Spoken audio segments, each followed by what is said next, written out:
All right, committee, I'll go ahead and call this meeting to order. Good morning, welcome committee members. Hope everybody got a good night's rest. We did some good work yesterday. Members of the public, thank you for joining us this morning, and LSO, good morning as well. We will start with a roll call for this morning's meeting. Ms. Hunter, if you take roll. Senator Crum, Present. Senator Hutchings. Here. Senator Scott. Here. Senator Steinmetz. Here. Representative Klauston. Here. Representative Gugemas. Here. Representative Heft. Here. Representative McCann. Here. Representative Ottman. Here. Representative Thayer. Present. Representative Wasserberger. Here. Representative Yen. Here. Co-Chairman Brennan. Here. Co-Chairman Rodriguez-William. You have a quorum. Thank you, Ms. Hunter. Members of the public, if you notice, there is a sign-in sheet out front. Please sign in, and then also take note of our policy regarding decorum. I'll highlight a couple of things in regards to that. Please silence your cell phones, and remember that committee members, speakers, and audience members will conduct themselves in a civil, respectful manner during all times during today's meeting. That includes the folks online that are testifying. Speakers, please address all comments and questions to the chairman. Refrain from the use of any individual names or making any comments of a personal nature that reflect upon the character or conduct of a committee member or another speaker. Avoid personal criticism, ridicule, and name calling is forbidden. Testimony that strays from the topic will be called out of order. Yesterday, we were running behind a little bit. There was a lot of topics to cover, and I'm hoping that we stay on task today. Keeping that in mind, if you plan on testifying, please keep your comments succinct, to the point, and again, on topic. We're going to begin this morning's meeting covering public assistance programs first. With that in mind, we have a couple of bill drafts that we'll have LSO run us through, beginning with eligibility for Medicaid criteria. Good morning, Madam Chairman, members of the committee. First, we have 26 LSO 139, eligibility for Medicaid criteria. Beginning on page 2, Wyoming Statute 424106 is amended to include a new subsection E, which provides criteria for eligibility for Medicaid. And just for the committee's information, this was taken out of the Department of Health's Medicaid eligibility rules. So in order to be eligible for Medicaid, the applicant must be a citizen or national of the United States, be a Wyoming resident, fulfill one of the following: either be determined disabled through SSI guidelines, be entitled to receive SSI, be entitled to receive hospice services, be qualified for home or community-based services under a Medicaid waiver, or be otherwise qualified for medical assistance pursuant to federal Medicaid requirements, and also fulfill any other criteria required pursuant to rules of the Department of Health or federal Medicaid requirements. The staff comment on page 4 gives an overview of other Medicaid eligibility requirements that exist in Department of Health rule, such as being age 65 or older, categories for aged, blind, and disabled persons, and eligibility under Medicaid's breast and cervical cancer program. And then section 2 on page 5 indicates that this act applies to applications for medical assistance submitted or renewed on or after July 1st, 2026. And then section 3 provides for an effective date. And I would be happy to take any questions. Thank you. Committee, any questions of LSO regarding the bill? Senator Scott. Madam Chair.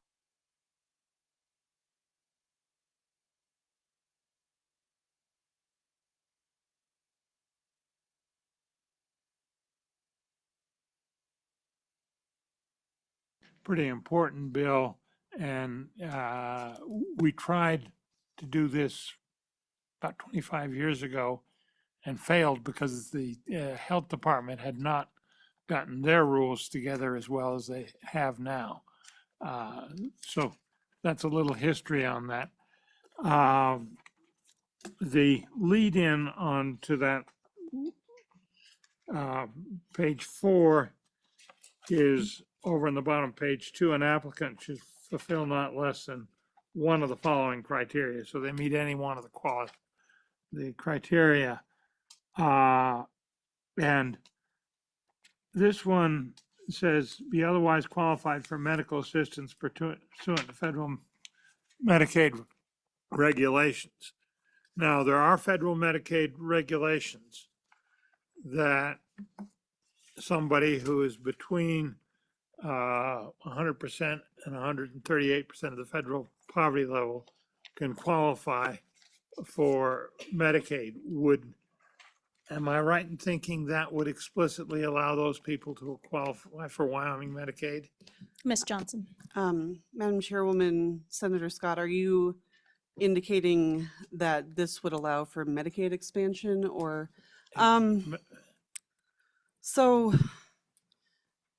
the way it's written, I hadn't considered this when I was writing the bill, but we might want to explicitly say if you don't want to allow for certain people to be covered under Wyoming Medicaid, we may want to explicitly add some language to that paragraph. Follow up, Senator Scott? Madam Chair, okay, she's reading it the way I thought. Yet I have some explicit language when we get to that, to do that. Thank you, Senator Scott. Committee, any further questions of Ms. Johnson, LSO? Senator Hutchings. Thank you, Madam Chair. Anna, this is piggybacking on what the good senator just brought up.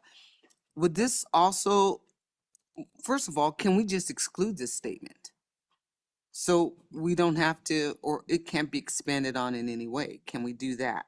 Ms. Johnson. Madam Chairwoman, Senator Hutchings, we could either add explicit language or remove it if that's the committee's prerogative. Okay, Madam Chair, follow up. Would this in any way allow non-citizens to be included if the federal government made some changes? Then we would have to make those changes as well. Ms. Johnson. Madam Chairwoman, Senator Hutchings, if for whatever reason the federal Medicaid regulations change to allow non-citizens who aren't nationals of the United States to be covered by Medicaid, then I suppose that that paragraph E might allow for that under Wyoming law. Thank you, ma'am. Yeah. Committee, further questions of LSO? Representative Yen. Madam Chairman, thank you. Anna, does this, as written, does it do anything different than our current regulations? Ms. Johnson. Madam Chairwoman, Representative Yin, I mean, when I was writing, there might be some issues with paragraph E. But other than that, I don't think so. I mean, these are basically just like the Department of Health's Medicaid rules as they stand now. Committee, further questions of LSO? Senator Scott. Madam Chairman, regulations provide eligibility for anybody that has tuberculosis. And that was omitted from this bill. It's not a provision that is used very much, but previous director of the health department, Dr. Sherrard, really wanted that, and we put it in by statute way back when. It's different from the rest of Medicaid eligibility because it's not a means tested item, and it's really a public health measure designed to protect the rest of us, because if you don't effectively treat tuberculosis and do a halfway job of it, you can get it. That's a very dangerous disease. Historically, it was a major killer, and resistance to the drugs is a real problem. He wanted to make sure we could fund a full course of treatment for anybody that had it, because such a person would become quite dangerous to everybody else. So is there a reason for omitting that, and do we need to continue that particular eligibility, do we need to amend the bill to accommodate that? Ms. Johnson? Madam Chairwoman, Senator Scott, like I said in the staff comment, I did leave a few things out. I thought that it would be covered by the catch-all in paragraph 4, which says an applicant shall fulfill any other criteria required pursuant to rules of the department. So, I mean, I think it's probably I think it's covered under that. But if you wanted to explicitly put that in the bill, or any of the other criteria that are in the staff comment, I mean, that would be perfectly fine, I think. Committee, further questions of LSL on the bill? Okay, seeing none, we'll go ahead and bring up government agencies on the bill.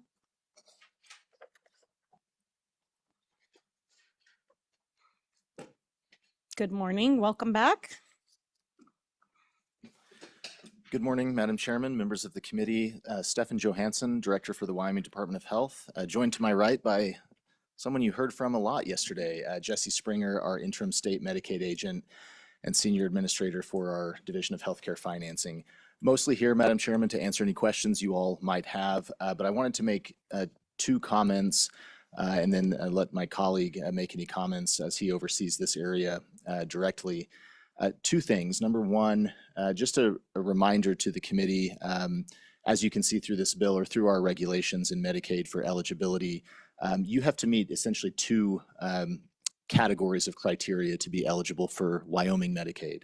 You cannot just be low income and qualify for Medicaid in Wyoming. As a non-expansion state, we essentially have income requirements and categorical eligibility requirements, many of which you see listed in the bill or you can see listed in our regulations in the Department of Health or in our state plan and waiver documents with the federal government.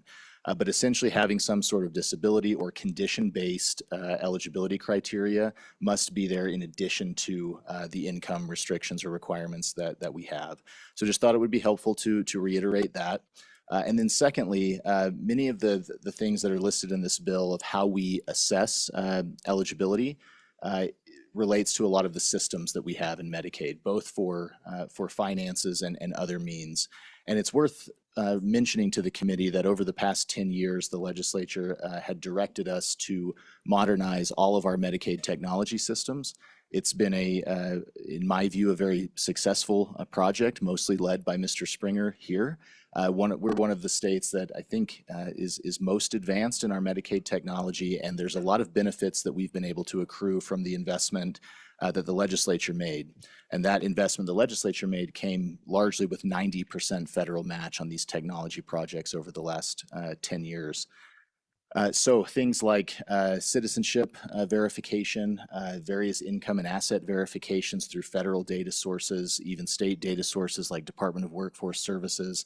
There's numerous automatic and direct interfaces that Wyoming Medicaid now has with data systems that can be verified automatically with less or minimal or even no human touch or human error, which I think has been a real efficiency for the Department of Health and for the Medicaid program in general.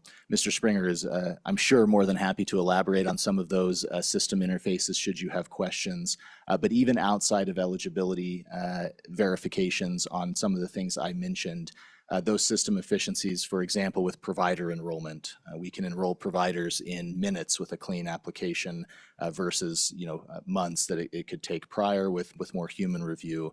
Our claims processing when providers are submitting claims, if those claims are clean, we pay on average in 3 days.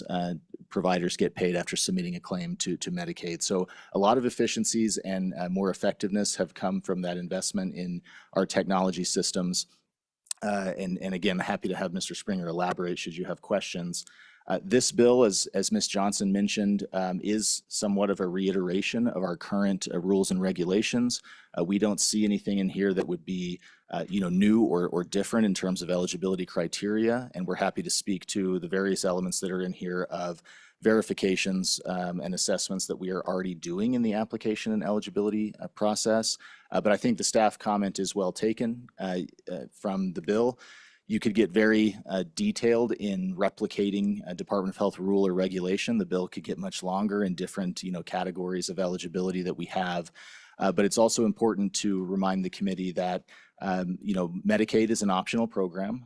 Every state participates. I think Wyoming joined in 1967. The last state to join was Arizona, in, I believe, 1983.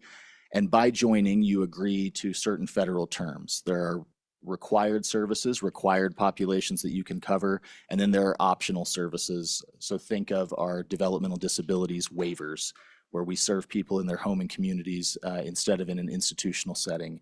Our long-term care or community choices waiver, we allow people to be served in their homes as opposed to a nursing facility or another institution.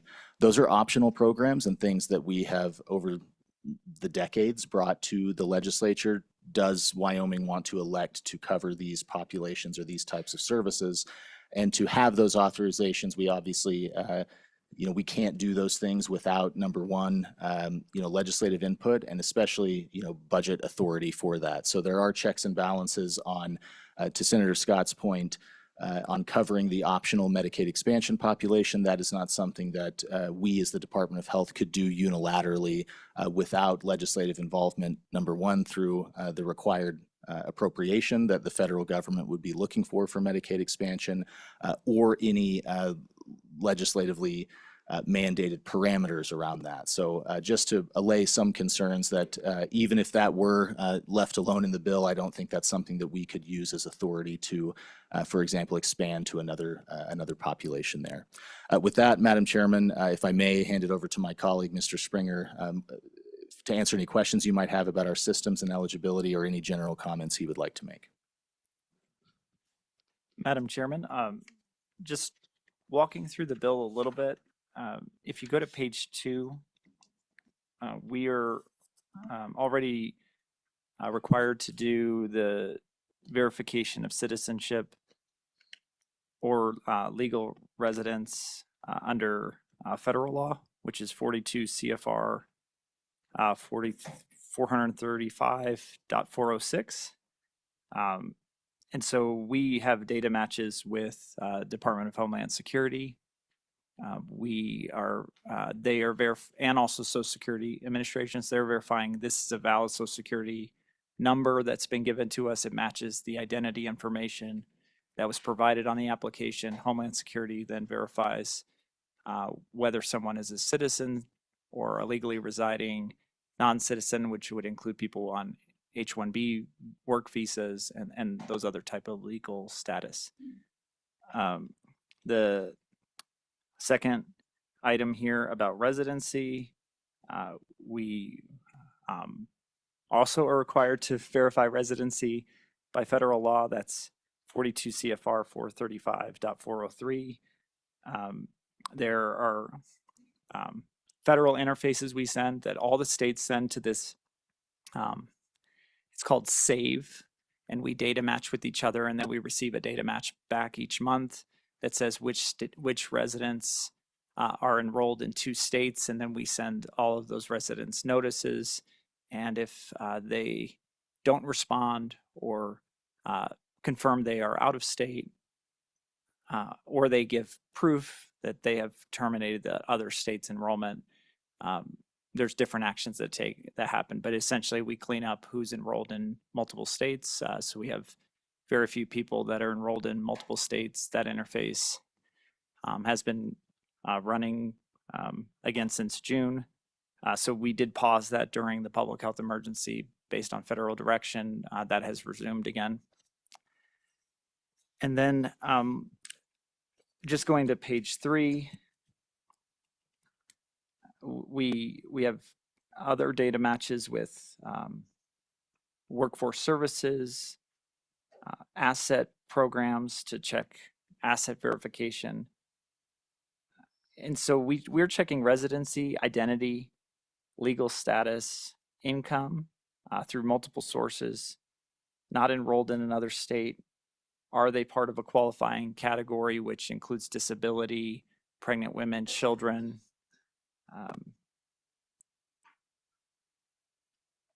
And then some programs also have assets and resources. So when we say assets and resources, we're talking about home value, number. Right now we have a $2,000 limit on other resources that are not excluded. So that would be money in a bank account, investments, a number of other things. So it's a relatively low asset resource threshold. And then going through to page 4, to the item E, which was lines 5 and 6 on page 4. So when we get to this category, all the groups that are not defined in this particular bill are the nursing home population, presumptive eligibility, which is a type of eligibility where we presume pregnant women are eligible for 1 month while we're processing their eligibility. Tuberculosis was mentioned. The family and children's program, so that's entire, all children are not defined in this bill, which is the primary population we serve. Family care adults, which are individuals that are 40%, approximately 40% of the poverty level, serving as a caretaker of a Medicaid child. The breast and cervical cancer program, the employed individuals with disabilities program, the children's mental health waiver, emergency services for non-citizens, which is required by federal law. And the way emergency services for non-citizens work, if we cover that group, then they can get emergency services. So if they're not a covered group, for instance, an adult that doesn't meet other categories, they actually don't get emergency services from the state of Wyoming. So I would assume that just turns into uncompensated care for hospitals, but we are only allowed to cover emergency services for populations that we've covered. So other states that have Medicaid expansion, their emergency services programs are much bigger. Our program is limited to say, okay, the emergency is pregnancy related. The emergency is a child. The bill also doesn't define the Medicare buy-in program. So those are the primary groups the bill's not currently serving. I think those were addressed in staff comment, but those groups combined would be the majority of the people we serve are not defined in the bill. So if you took the populations defined in the bill versus the populations not defined, likely 90% of our enrollment is not defined in the bill. So the bill has defined the smallest groups we serve, such as the SSI population, hospice, home and community-based services, which is about 4,000 people. Children, for instance, would be 40 to 50,000 people. That is not currently defined in the bill. So it is caught by the catch-all of E, which allows us to cover medical assistance for federal groups. And a number of those groups are mandatory under federal law. So you could define mandatory populations in the bill. I think that would be a good way to address that if you don't want to go to the detail here. But there are, of the groups that I went through, breast and cervical cancer is an optional group. So it serves women that have breast and cervical cancer under a certain income limit. We are not required to cover that population. The employed individuals with disabilities, so these are individuals that are working. Because they're working, they're above SSI income thresholds, but we definitely don't want to discourage them from working. They are working, but without the health care, without knowing that they have health care there, they likely would withdraw how much they are working, possibly. The Children's Mental Health Waiver serves about 75 children a year with more severe mental health or substance use issues. So it's a pathway for children that do not currently qualify for Medicaid to have a pathway. They may fall within the home and community-based definition. We were just a little bit unsure about that. And then the rest of the populations that I mentioned would be mandatory. So those are the type of things. And then the state has made choices within each of these on income. There's a number of other things that are addressed in rule or in our state plan amendments that address, where is the specific threshold for income for a certain group. Most of those were converted from older thresholds over time, and they haven't been changed. But just wanted to address some of those issues.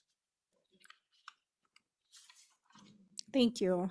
Committee, any questions of Mr. Springer or the director? Senator Scott? Madam Chairman. You were talking about a very large, it's over 2 billion program here that is quite complex. And one of my thoughts, and I'd like to get your reaction to it, was I want to take precautions to make sure we don't screw something up in the program. And one way to do that would be on page 5 to change the date on line 3 to 2027, and then require the department to publish rules to implement this act by, say, next October, so that we would have, if that exercise discovered any problems that we had created inadvertently with this, we'd have the general session to correct it. In your judgment, would that be a useful precaution, or are we safe enough with this thing? Director? Madam Chairman, thank you. Senator Scott, quick clarification. Our Medicaid Division of Healthcare Financing is about $1.5 billion. So you were $500 million heavy on that. The department's budget writ large is about 2.2 billion. Yes, absolutely. Senator Scott, I think that would work to delay the effective date. We have no issue promulgating rules pursuant to a bill or a statute like this. As written right now, again, there's nothing that I think we would be editing out of our rules, since most of the bill mimics what's in our current eligibility and Medicaid rules. But to Mr. Springer's points earlier, I think having a category that at least identifies, mandatory populations per the federal Medicaid guidance, it's prudent in my view to have that, so that we don't inadvertently, exclude a major population like the 50 or 60,000 children that we cover. That's most of our enrollment, our long-term care population, in nursing homes, et cetera. We're happy to work with the committee during that time period of rule promulgation on any changes, but I think that would be a prudent step, Senator. Follow-up, Senator Scott? Now, my next question is, should we put in a specific category we're covering the federal mandatory requirements? And do you have specific language we could use to do that? Director? Madam Chairman, Senator Scott, I do think it would be prudent to do that, and we're happy to suggest language that would accomplish that goal. Committee, further questions? Senator Steinmetz? Thank you, Madam Chairman.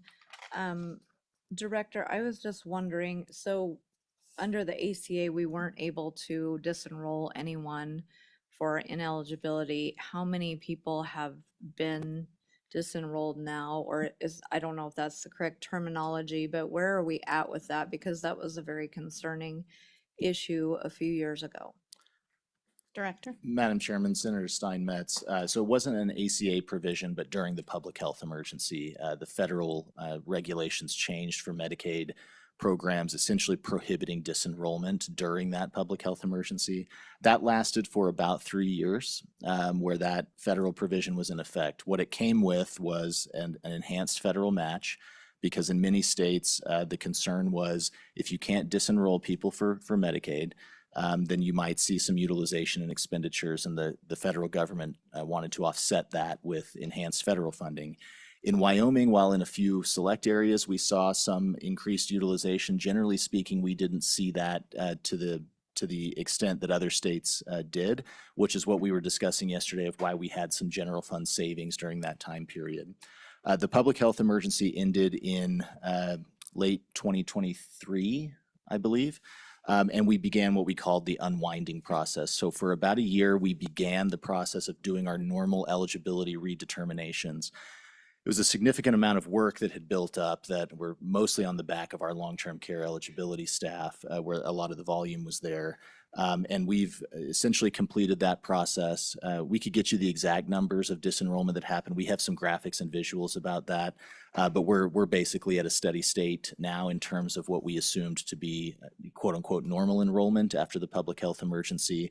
And I believe some of the estimates, don't quote me on this, we'll get you the exact numbers, where over that year or so time period, we disenrolled between 10 and 15,000 individuals. Okay. Follow up?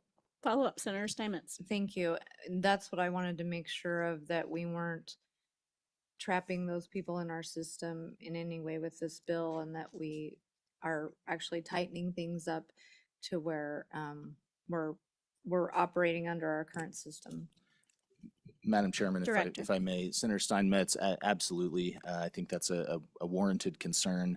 The way I read this bill, again, we're talking about some nuance within it, maybe some language that should be included for avoiding unintended consequences. But essentially the intent of most of these sections, it just reinforces what we're already doing. There's nothing new here in terms of, citizenship screening, income asset screening that we don't currently do.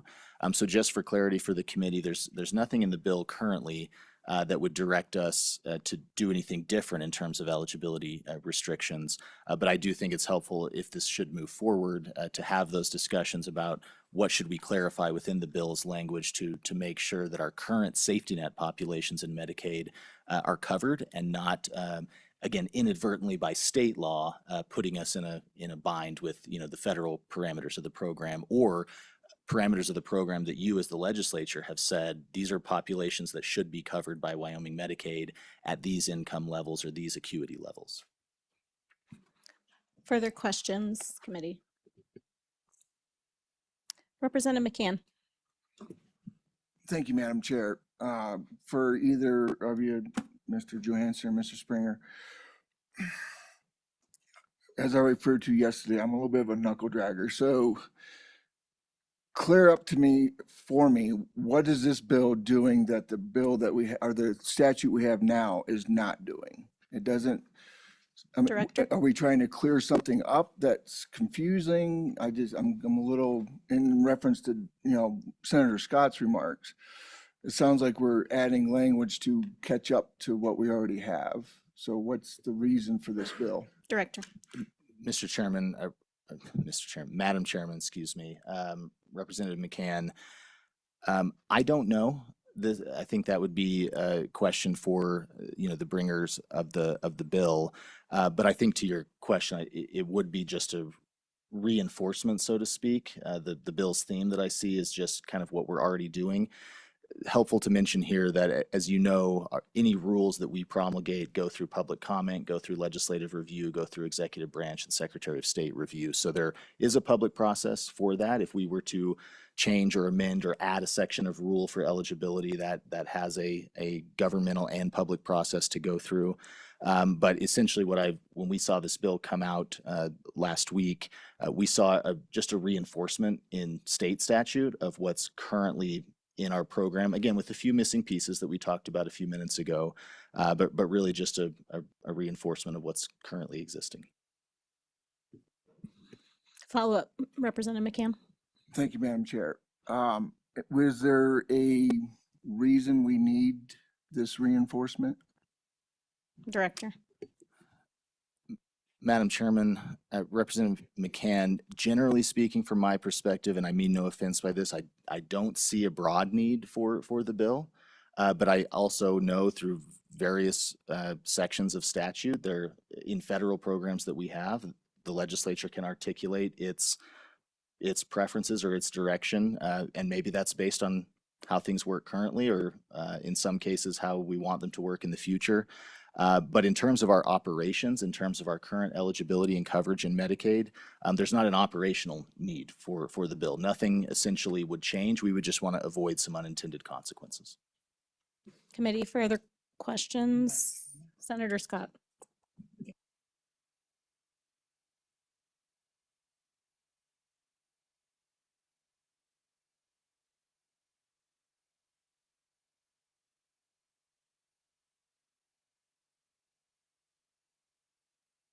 We turn the mic on, please. One of the reasons is simple. being visible, in,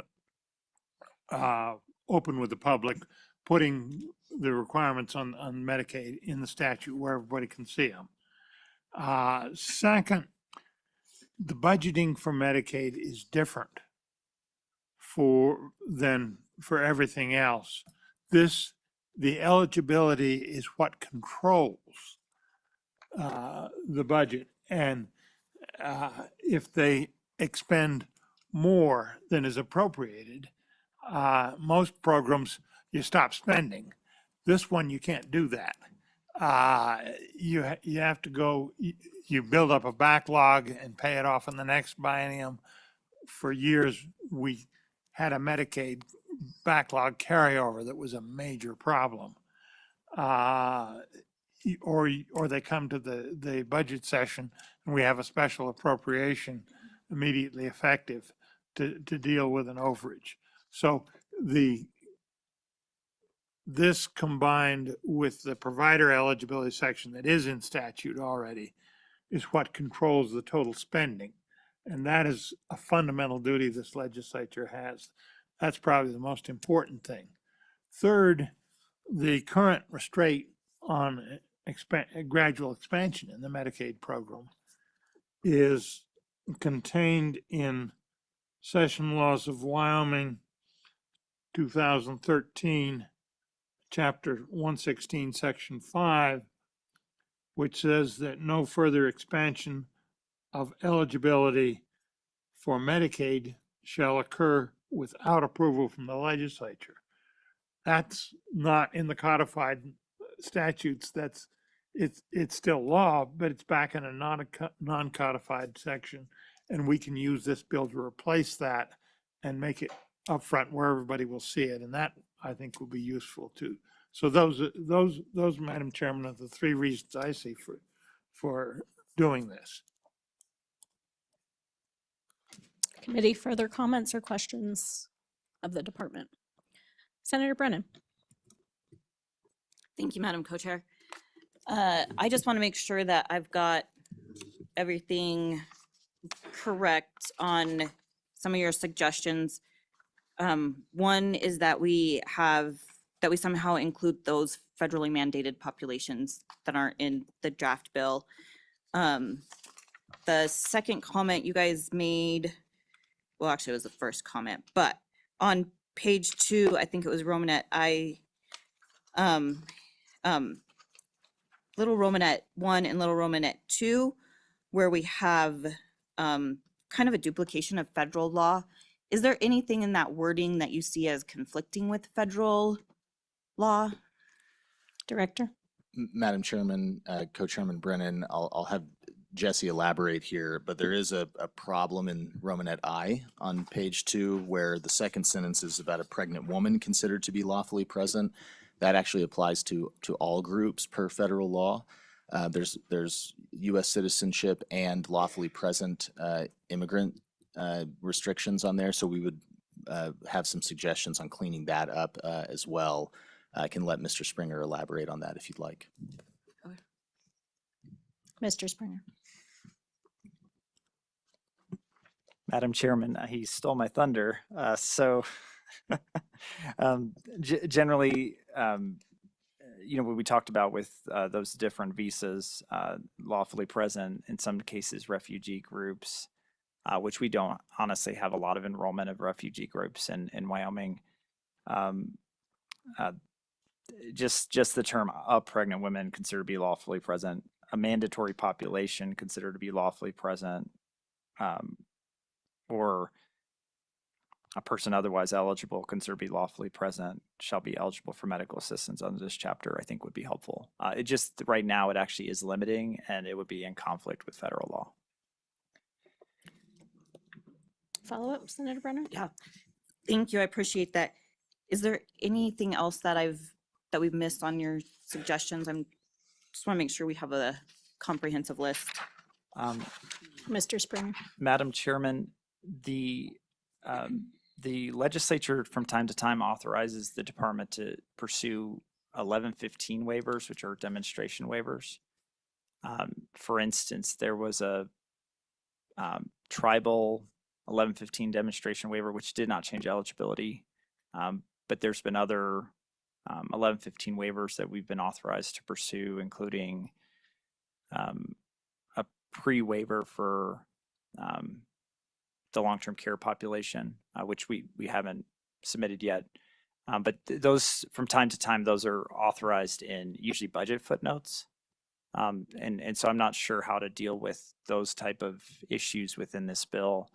You could, in the home and community-based section, lay out, it may be broad enough already because it doesn't specify the type of waiver. So a Medicaid waiver is inclusive currently of possibly an 1115 waiver. I just wanted to note that that usually those are directed by the legislature in usually budget footnotes, not in statute. So that would be a change, because usually we are directed to pursue a waiver, and if we can get the waiver as directed by the legislature, then we're allowed to pursue that. But if we can't meet the criteria that the legislature set in the budget footnote, then we don't pursue the waiver, or we bring it back as more of, here's the federal offer for what we could do. Thank you. Committee, any further questions of the department? Okay, see none. Gentlemen, thank you for joining us again. Is there anybody that would like to testify from the public on this bill? Please come forward. Okay, do we have anybody online? Okay, seeing nobody online, I will close public comment on eligibility for Medicaid criteria. Committee, what is your pleasure? Okay, the bill has been moved by Senator Hutchings, second by Senator Steinmetz. Discussion on the bill. Senator Scott. Got several proposed amendments. And want to deal first with the provision on page 4, lines 5 and 6, and would insert on line 6 after the word regulations, insert provided that no expansion of eligibility for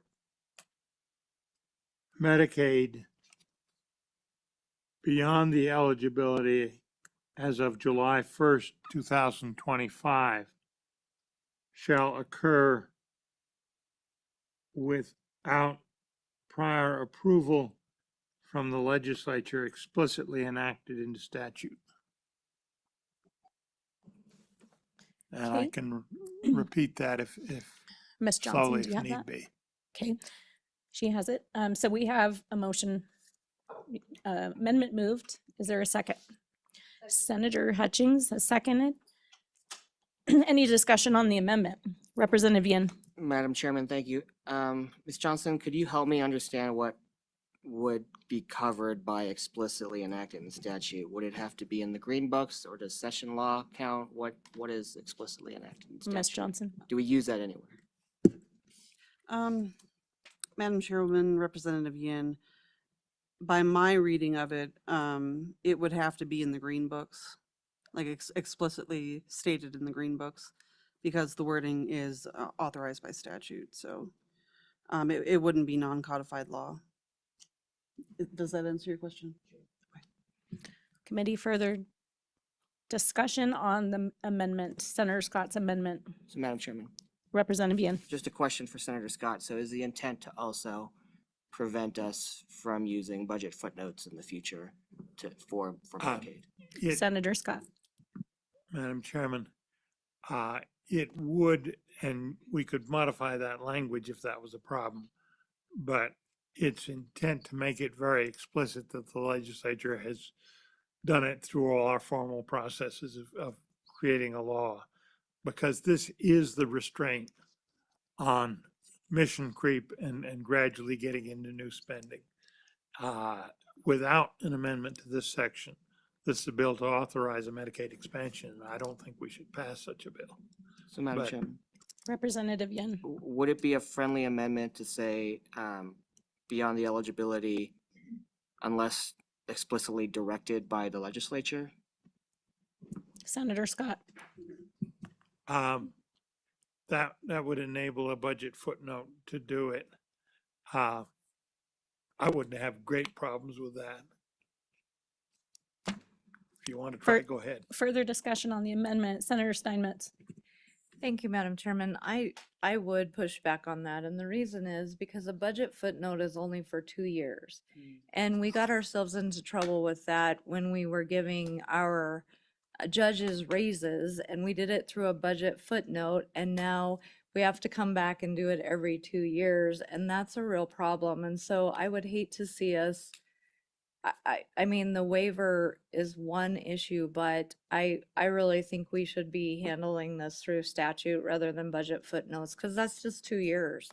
And then there's uncertainty associated with that. So I would be opposed to that addition. Further discussion on the amendment? Okay, seeing none. Sensing the urge to vote on Senator Scott's amendment by a show of hands and a voice vote. All those in favor of, do you have another question? Senator Hutchings. Amendment as originally requested or with the addition from Representative Yen? Thank you, Senator Hutchins. It's my understanding that we're voting on the original amendment as Senator Scott Thank you. has pushed back against the proposal of a friendly amendment. Roger. Yeah. Okay, so committee back on the amendment by a show of hands and a voice vote. All those in favor of Senator Scott's amendment, please state aye. Aye. All opposed? Okay, Senator Scott's amendment has passed, and Ms. Johnson, you have that. Thank you. Okay, further amendments on the bill. Senator Scott. Chairman, the Health Department was mentioned several times covering the mandatory federal populations. Let me try an amendment that would serve in part as a placeholder, and I would very much like the department to comment, Madam Chairman. But we would add on page 4 at line 7 or after line 7, a new subsection F that would read, be eligible under a mandatory requirement of the federal government for participation in Medicaid. Okay, Ms. Johnson, do you have that? Okay, and Director, if you'd like to weigh in as Senator Scott has requested.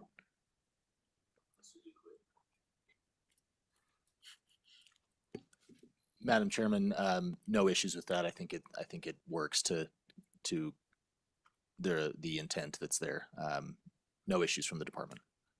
Thank you, Director. Senator Scott, further on your amendment? No, that's fine. That's the amendment. Okay, all right, so is there a second on Senator Scott's amendment? Second. Second by Senator Crum, who's online. Discussion on the amendment.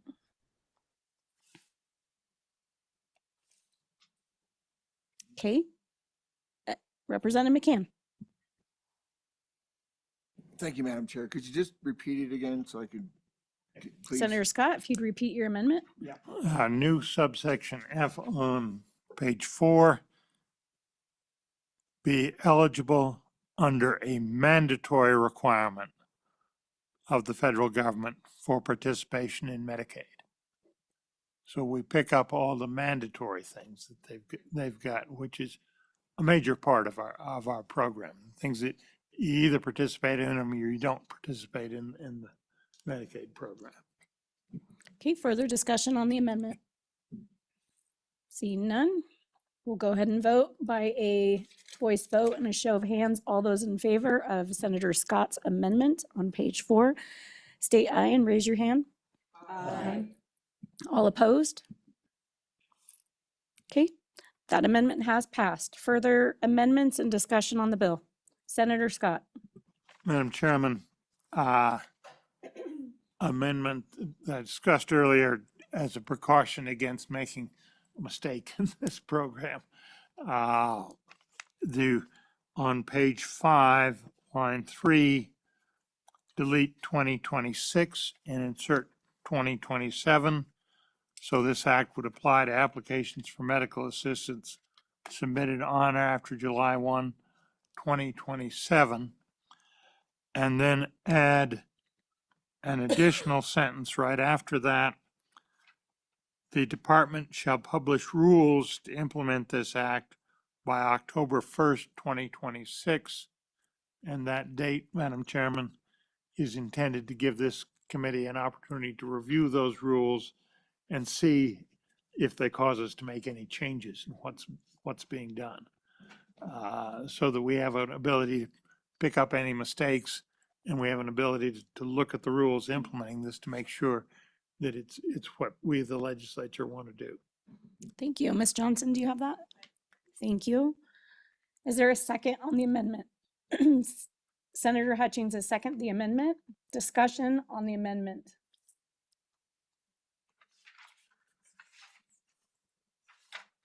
Okay, seeing none. We'll go ahead and vote on the amendment on page 5, Senator Scott's amendment. All those in favor of Senator Scott's amendment, raise your hand and voice vote. All those in favor, say aye. Aye. All opposed? Okay, that amendment has passed. Further amendments. Madam Chairman, Representative Yin. just one on page 4, lines 1 and 2. So this is, I think this was noted by the department, but to make sure that we cover all the waivers that we currently have, strike home or community-based. And so it would read, be qualified for services under a Medicaid waiver, et cetera. Madam Chair, we can't hear him. So, Madam Chairman, it's to strike the words home or community-based on lines 1 and 2 on page 4. Then this would make it so the current statute would cover all the waivers we currently have. And that's the motion for an amendment. Ms. Johnson, do you have that? Thank you. Is there a second on the amendment?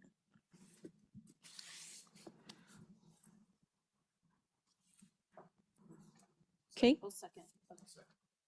The amendment's been seconded by Representative Clouston. Discussion on the amendment. Senator Scott. Chairman, I think I see where he's going. Would it be better to speak specifically to the home and community-based program as this does, and then add an additional provision to achieve what this amendment is seeking to do? I'm a little unclear on this one. Madam Chairman, Representative Yin. so it sounded like the Department of Health has several waivers that either have been granted or are in motion. And so, I mean, unless we can list them all, or we could just say, you know, still eligible based on what the last part, or the part where it's just, you know, whatever is already in rules. But it just made sense for me to cover it all under this waiver clause rather than just one specific waiver. It's just weird to have one specific waiver in the statute. Further discussion?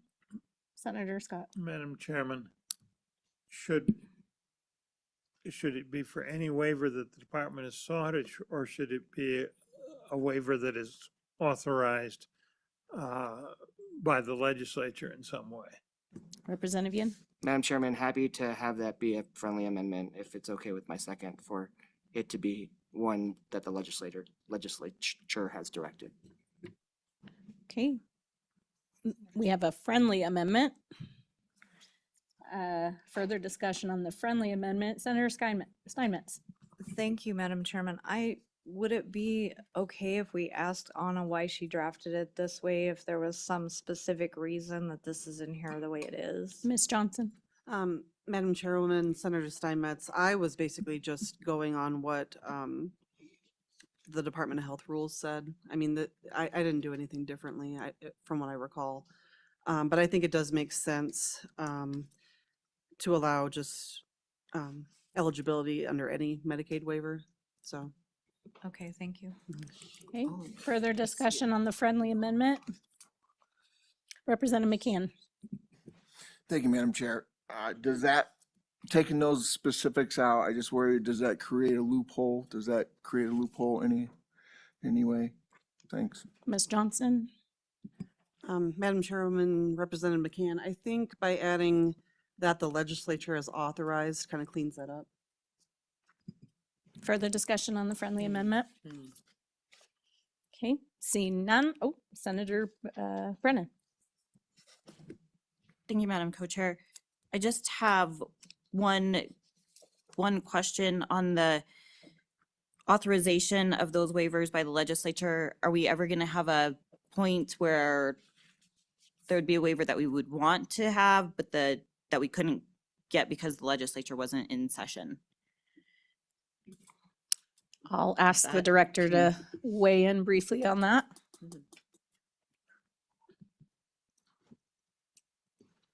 Madam Chairman, Co-Chairman Brennan, it's possible, generally unlikely, that we would have a waiver application review by the federal government and approval within a time period that you wouldn't have a legislative session or an ability to clean things up, but it's certainly possible.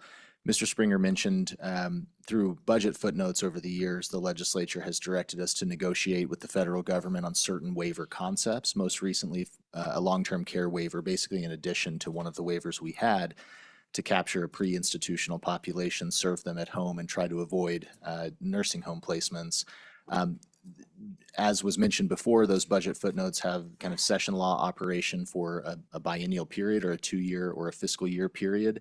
That's been enough authority for us to move forward with that. And if it were to be approved, we would come back, even without this bill, we would come back to the legislature for permanent authorization, but also budget authority to accomplish that waiver. So long-winded answer, Co-Chairman Brennan, of saying it's possible, but unlikely. Okay, thank you, Director. Committee, further comment on the friendly amendment or discussion? So, Madam Chairman, Representative Yin. yeah, I think the intent of the bill essentially is to keep the executive branch from expanding Medicaid basically without the legislature's approval, right? So, I think the amendment as is makes sense to make sure that the legislature has control. Further discussion on the friendly amendment? Okay, seeing none, by a show of hands and a voice vote, all those in favor of Representative Yin's amendment, please state aye. Aye. All opposed? Okay, that amendment has passed. Further amendments on the bill? Okay, further discussion on the bill. Senator Brennan. Thank you, Madam Co-Chair. On page 2, Romanet I, where we have an application, shall be a citizen of natural, this part, where we've got federal law and that maybe we're trying to codify something that isn't in, that's a little bit conflicting with the federal law. I don't know if it's best to just reference federal law or change a little bit of the language to better match federal law so that we don't have conflicting, would be my proposed amendment. Miss Johnson, do you have any recommendations on that? Madam Chairwoman, Senator Brennan, I was listening to Mr. Springer's testimony. Are you referring to the pregnant woman clause in there? Senator Brennan? Yes. Okay, so I think when I was listening, I kind of wrote down a possible amendment.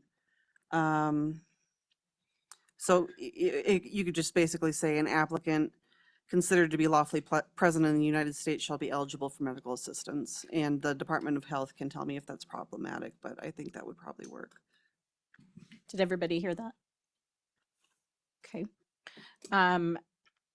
Director? Or Mr. Springer, sorry. Your opinion on the proposed amendment from LSO? Madam Chairman, I think that language would work. Thank you, Thank you. Mr. Springer. Oh, this is Jesse Springer. Thank you. Okay, so we have an amendment proposed by Senator Brennan. Is there a second? Seconded by Representative Gugamas. Discussion on the amendment.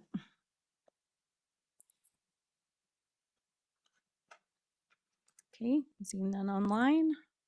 Okay, sensing the urge to vote by a voice vote and a show of hands, all those in favor of Senator Brennan's amendment, please state aye. Aye. All opposed? Okay, that amendment has passed. Committee, further amendments and discussion on the bill. Senator Scott. Madam Chairman, I would very much like to put in the eligibility for the tuberculosis group that is found on page 18-5 of the existing rules. It's enough different from everything else we do that I think it should be mentioned, but I haven't got the exact language worked out. Would you tolerate a conceptual proposal for the attorney to develop, or do you want me to wait until the committee meeting during session? Thank you, Senator Scott. Ms. Johnson, do you have any recommendations or? I have a feeling I can figure it out. So if we just do a conceptual amendment, that's fine. So, Okay, discussion on a conceptual, oh, actually, is there a second on the conceptual amendment to add tuberculosis? Senator Hutchings, seconded.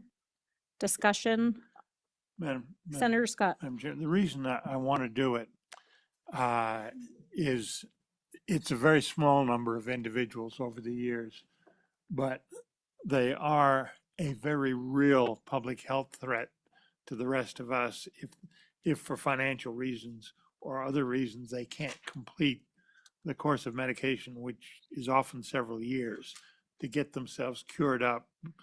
And if they get sort of halfway done, then you're really building drug resistance in a way that is very dangerous to us. So that's the purpose of it, is to say will be a very small number of individuals, but it would be some that would otherwise not be eligible for Medicaid in Wyoming. Thank you, Senator Scott. Further discussion on the amendment. Representative McCann. Thank you, Madam Chair. And just to piggyback on Senator Scott's worries, I mean, if you've even been exposed to tuberculosis, you are on at least a 3 to 6 month regimen. So it's a small number. It's certainly reasonable to put this in. Thank you. Further discussion on the conceptual amendment. Okay, seeing none, all those in favor of Senator Scott's conceptual amendment to add tuberculosis by a show of hands and a voice vote, please state aye. Aye. All opposed? Okay, that amendment has passed. Committee, further amendments on the bill. Further discussion on the bill.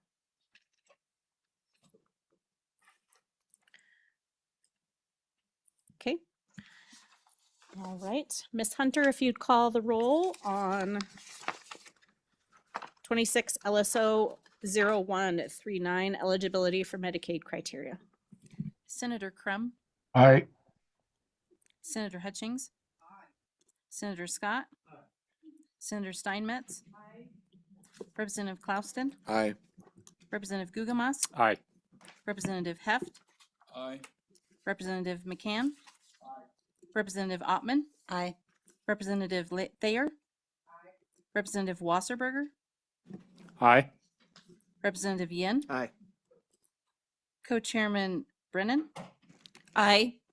Co-Chairman Rodriguez Williams. 12 aye, or 14 aye, excuse me. Okay, that bill has passed. We will move on, committee, good work committee, to our next bill, which is 26 LSO 0140 SNAP benefits waiver request. Ms. Johnson, if you would walk us through the bill.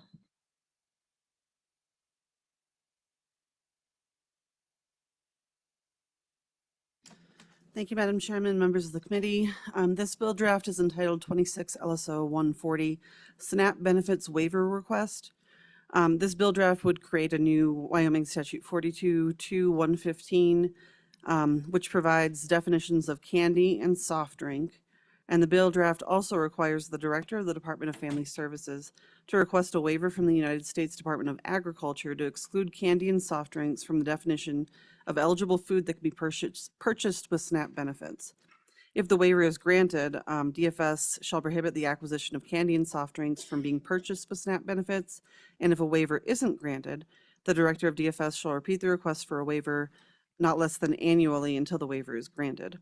And then Section 2 on page 3 provides an immediate effective date, and I can answer any questions. Thank you, Ms. Johnson. Committee, any questions of Ms. Johnson on the bill draft? Okay. Seeing none, we will bring up state departments that would like to testify on the bill.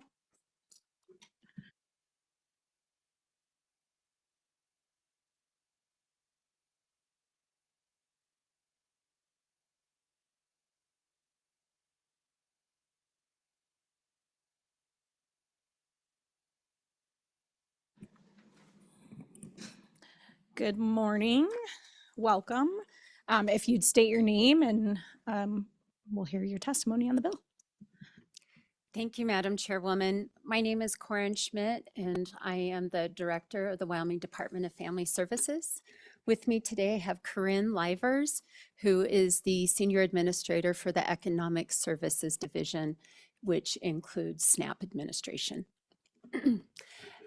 Madam Chairwoman, I wanted to just be able to provide some basic education on SNAP as a program, because I do think the legislation will make a little bit more sense if understanding the larger program. So SNAP is a program that is a federal program. The federal government provides direct SNAP benefits to clients via their treasury system that gets loaded onto SNAP cards that are then spent by SNAP recipients.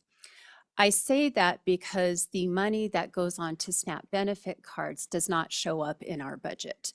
You will not see the $62 million a year coming through the Department of Family Services budget, and I think that gets a little confusing sometimes.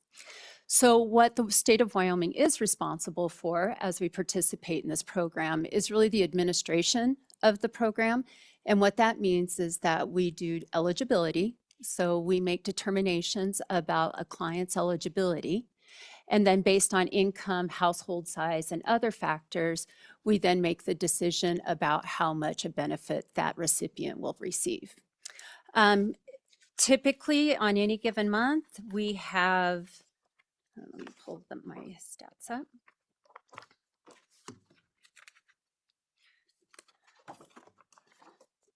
We serve on a monthly average 28,364 benefits recipients. Of those, 44% are children, 35% are adults, 13% are older adults, meaning 60 plus. And then the category of able-bodied adults without dependents, those are ABODs.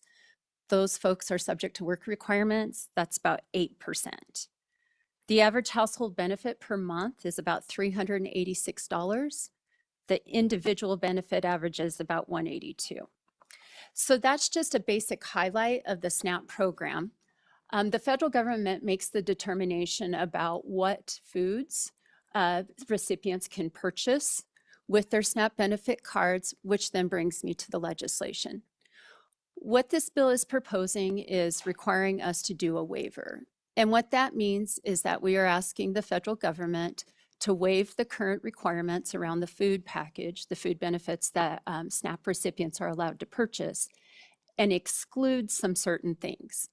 Currently, what is excluded are things like alcohol, tobacco, household products like paper towels, diapers, etc.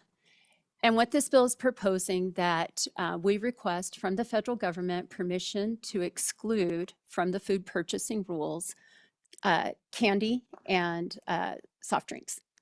So what that means for us is that we will write a waiver request to the federal government that says, please allow us to not allow SNAP recipients to purchase these items with the SNAP benefit card issued by the state of Wyoming.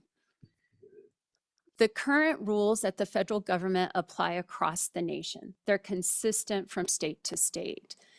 The waivers are allowing the states to make some decisions based on their own conversations, their own needs, to say we would like to exclude certain products.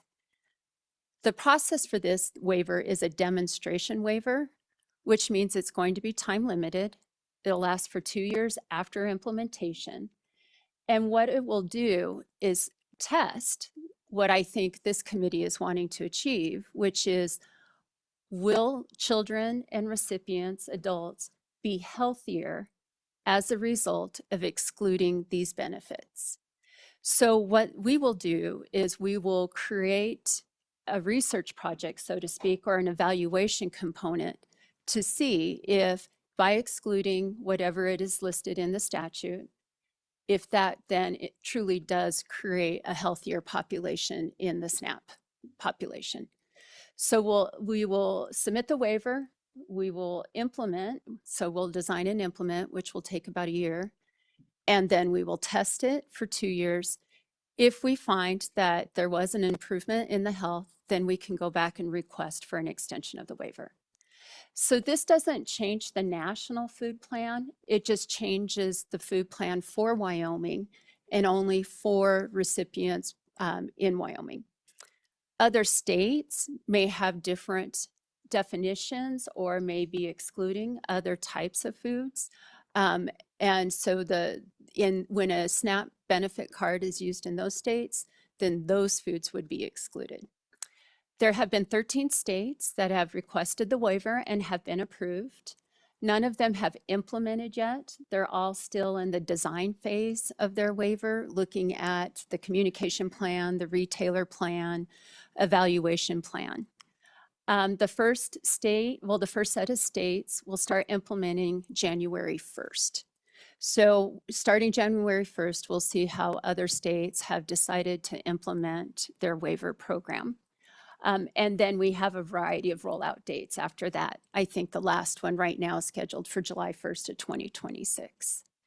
So this is a new concept at the USDA level, the U.S. Department of Agriculture, who manages or administers this program, that we will then start to watch very carefully. We have watched very carefully, and we'll continue to as this conversation continues and other conversations continue. From an administrative standpoint, this will require us to hire additional staff. So if this bill goes through, we will be asking for a fiscal note. We will need someone to manage the program, essentially. We'll need somebody to do compliance, meaning going out and checking retailers, et cetera, to make sure that compliance is being followed.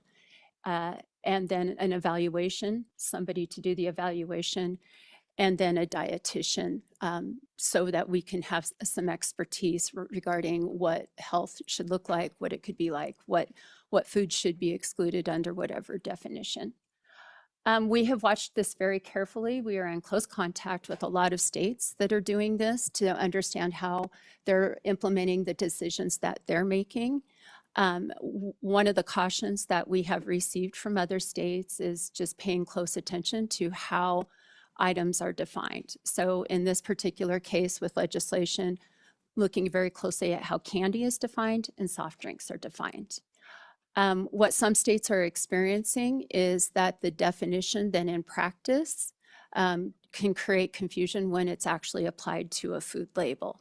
So for example, some of the generalities of the description, for example, in here, bar, then the conversation will be, does that include a granola bar? If a granola bar has chocolate, does that now mean it's excluded? And then how that will roll out is that ultimately retailers will have to, through their point of sale systems, exclude those things. So we'll have to walk through those processes about saying, is this particular product meeting the definition of candy per the statute? And then they'll have to exclude that from their point of sale system when somebody uses their EBT card. So they're really suggesting a year to go through all of that. We think that by watching other states and learning from them, it will be something that we'll greatly benefit from, because we can take lessons from how they are applying the codes and the point of sale systems. We've met with retailers, we've met with wholesalers. They all have certainly something to say about what this means to them and their businesses. The one thing that we have been asked, though, is that we make sure that we are very conscientious about the training materials that we will have to submit to the retailers, so that they can do the job that they need to do to educate their point of sale people, their clerks, on what it is allowable and is not allowable. So an extensive communication plan, education plan, so that retailers in this state know what this state is excluding, recognizing that some retailers may receive SNAP benefit cards from people in other states, for example, in Nebraska over the border into Torrington. The states surrounding us, Utah, Idaho, Colorado, and Nebraska, have all submitted waiver applications. They have been approved. Nebraska will be one of the first ones to roll theirs out starting January 1st. So we speak with them quite frequently to understand and see how that is going. I think for the most part, that is really kind of our understanding and knowledge about the waiver, and then understanding how it is that we would implement it. Thank you, Director Schmidt. Did you want to add anything, Ms. Leibers? Madam Chairman, not at this point. Thank you. Thank you. Thank you for being here. So Director Schmidt, thank you for your testimony, and then also thank you for the handout that you provided the committee titled Healthy Choice Demonstration Waiver, which is in your meeting materials committee. Director, I want to point out and just say thank you. I saw your testimony in Congress and the questions that you fielded from Representative Mary Miller, and just want to say thank you for representing Wyoming in a positive light when you testified on SNAP.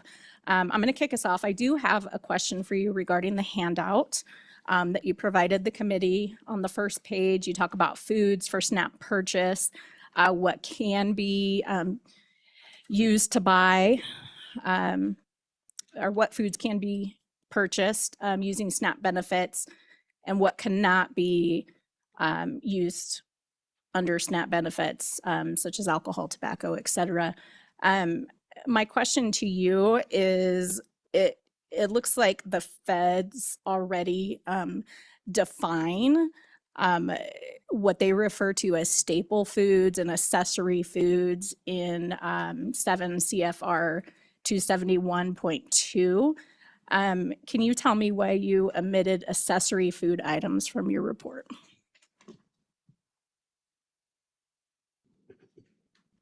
So it's my understanding, Director, accessory foods are defined in the rules under SNAP, the federal rules, as like chips, cookies, ice cream, et cetera, versus staple foods, which are used in your SNAP Ed program as like meats, dairy products, bread, cheese, et cetera.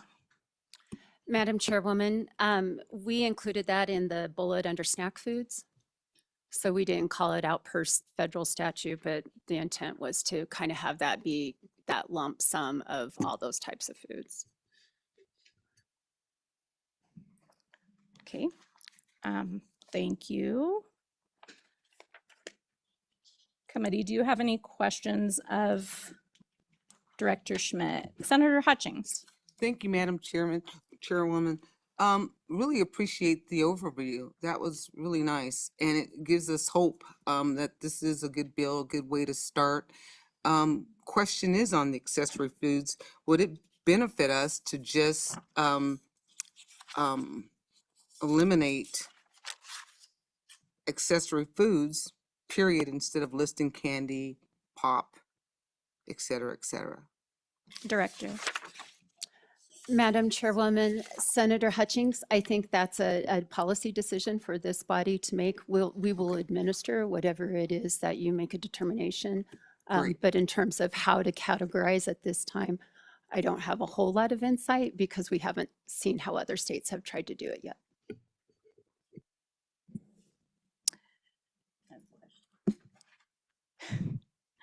Go ahead. Thank you, Madam Chair. Thank you, Director. Where would energy drinks fall in? Are they included under soda? Are they accessory? I guess I just think maybe that's something we should talk about. Director. Madam Chairwoman, Representative Clouston, in terms of SNAP purchase, what's allowed right now, energy drinks are allowed under non-alcoholic beverages. So non-alcoholic beverages really leaves a wide room of beverages you can purchase. Under the definition as it is listed in the bill, it would be excluded from purchase with a Wyoming SNAP EBT card, as I understand. Representative McCann. Thank you, Madam Chair. Director, I just wonder if we're not going at, and not you or anyone, but this whole program's kind of looking at it the wrong way. Maybe we should possibly go with what we can get as opposed to getting into the weeds of what we can't get, more along the lines of WIC. You can get milk and cheese. Whereas, okay, you can buy some beef. Just, I think that list would be a lot smaller than the list that we're trying to come up with. Because, I mean, there's always going to be someone say, well, what about this? What about this? Just make it more simple. What are your feelings on that thought? Director. Madam Chairwoman, Representative McCann, yes, I think that makes sense. The way to do that, what we're requesting is to exclude foods from this list. And so I think what we would be asking then is the inverse of that, whereas we would be asking the federal government to allow us only to allow these foods. So we're not excluding from the list necessarily, we're flipping it. And the state of Colorado wanted to add foods that could be purchased with SNAP benefit cards, for example, like rotisserie chicken. Currently, you can't buy heated foods like that. And the federal government denied that request and said, do it in a different waiver. So I think that would be a mechanism that we could reach out to the U.S. Department of Agriculture on and see what their take on that would be. Representative Wasserberg. Thank you, Madam Chair. And just to bounce off of what you're saying there, Representative McCann, your heart is definitely in the right place with where you're going with that. Texas actually tried to do something very similar, and they were having a really hard time getting it over to the finish line. So that is the one, while I agree with what you have to say there, that's the one concern that I have with that practice. Senator Scott. Madam Chairman, I got a general question on the management of the department, because this is obviously going to create an administrative burden. And my question is, there was in the Wall Street Journal of October 4th, there was an article entitled "States Need to Clean Up Their Food Stamp Programs." And the allegation was that most of the states had allowed a lot of individuals who were not eligible for SNAP benefits on the program, and that all but 8 of the states were going to have problems getting those off because the big beautiful bill that passed has a requirement if they don't get them off, the state has to pony up the money to serve those people. Feds were obviously getting serious about doing something about this. And my question is that a problem for Wyoming? Do we have no problem, a little problem, a big problem? What's our situation with regard to that? Is it going to get us in trouble? Director Schmidt. Madam Chairwoman, Senator Scott, just to brag on the Wyoming SNAP program a little bit, we were invited to speak before Congress because we do have a very well-run program. What you were mentioning about rate, this kind of place where states are really having to rethink how they manage their program is because of what's called the payment error rate. And the payment error rate is a performance measure we've had in place for years. The threshold for that payment error rate is 6%. So what the payment error rate does is it judges how well we made a decision about whether somebody was eligible for the program, and then did we issue the right amount of the benefit? So did we do what we are supposed to do in administering the program when making decisions about eligibility and then the benefit amount? The threshold is 6%. Last year we were around 5.1%. Right now we're hovering around 4.1%. So we are staying below that 6% threshold. Why that matters is because if we are to exceed that threshold, then we will be subject to paying a portion of the food cost. As I mentioned, which is why I mentioned it earlier, the federal government right now pays 100% of the food benefit cost, which for Wyoming is about $62 million a year. If we are to go above the 6% threshold, then we will be subject to paying 5% of the food cost, so 3.1 or so.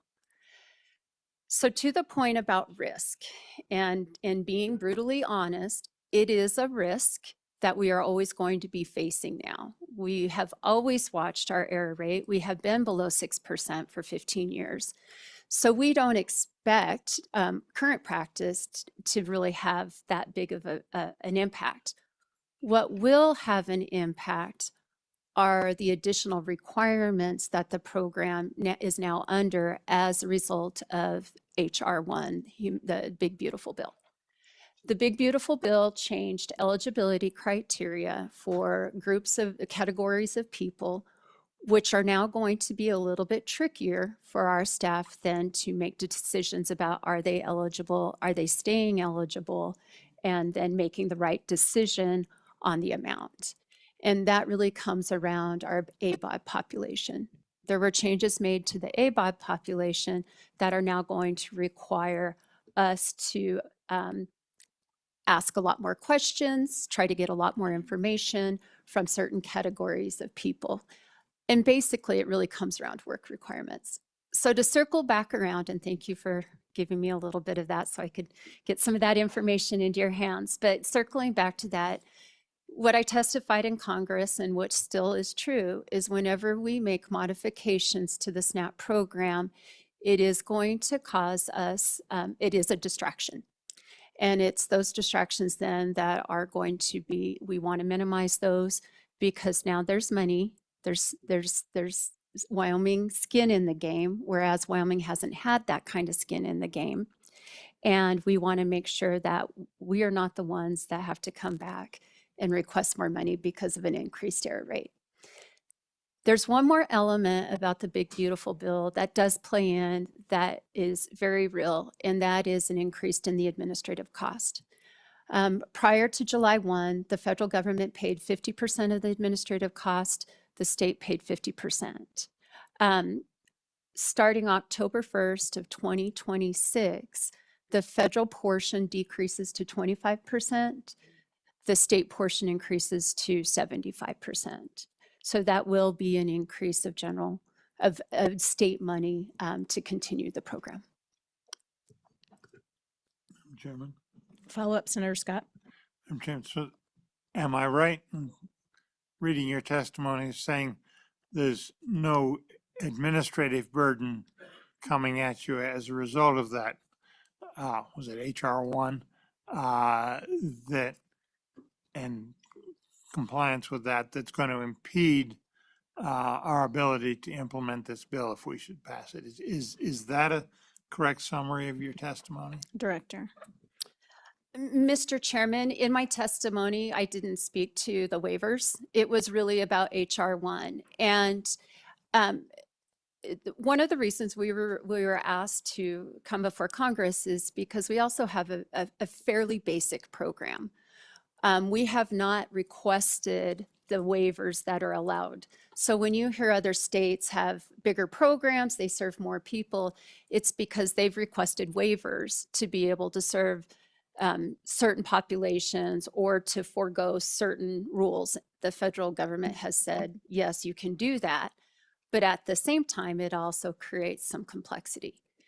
So our the waivers, by keeping our waivers simple, I think, or minimal, has been one of the elements that has allowed us to focus on the eligibility, the proper determinations, which then is reflected in our low error rate. Madam Chairman, Follow-up, Senator Scott? I don't think I got through. The testimony I was referring to is your testimony right here and right now. Are you telling us it's safe or unsafe to pass this bill, given your other burdens administrative burdens that you've got because of HR1 Director. and other things? Madam Chairwoman, thank you. Senator, I'm a little slow this morning. We have 3 people in our agency that are assigned to the SNAP program and our other food insecurity programs. That's 3. Those are people that are making the decisions and providing the guidance to our field on the policies and the procedures, the how to meet these requirements. They're also managing our SNAP education and training program, our other food provider programs. So yes, it is taxing, which is also why we would be asking for a footnote or a fiscal note so that we could have staff dedicated to it. Madam Chairman? Another follow-up, Senator Scott? Well, yes, on that last remark. Madam Chairman, the question is, do you want a fiscal note or do you want an appropriation? A fiscal note just warns it's going to cost more money. An appropriation provides it. Which do you want? Director. Madam Chairwoman and Senator Scott, since you're offering, we would like an appropriation. Senator Hutchings. Thank you, Madam Chair. Corin, you threw something in there that kind of perked my interest. Your food insecurity program, where did that come from? Is it in statute?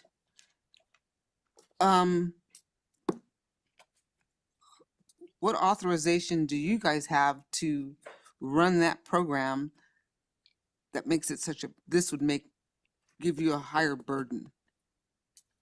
Director Schmidt.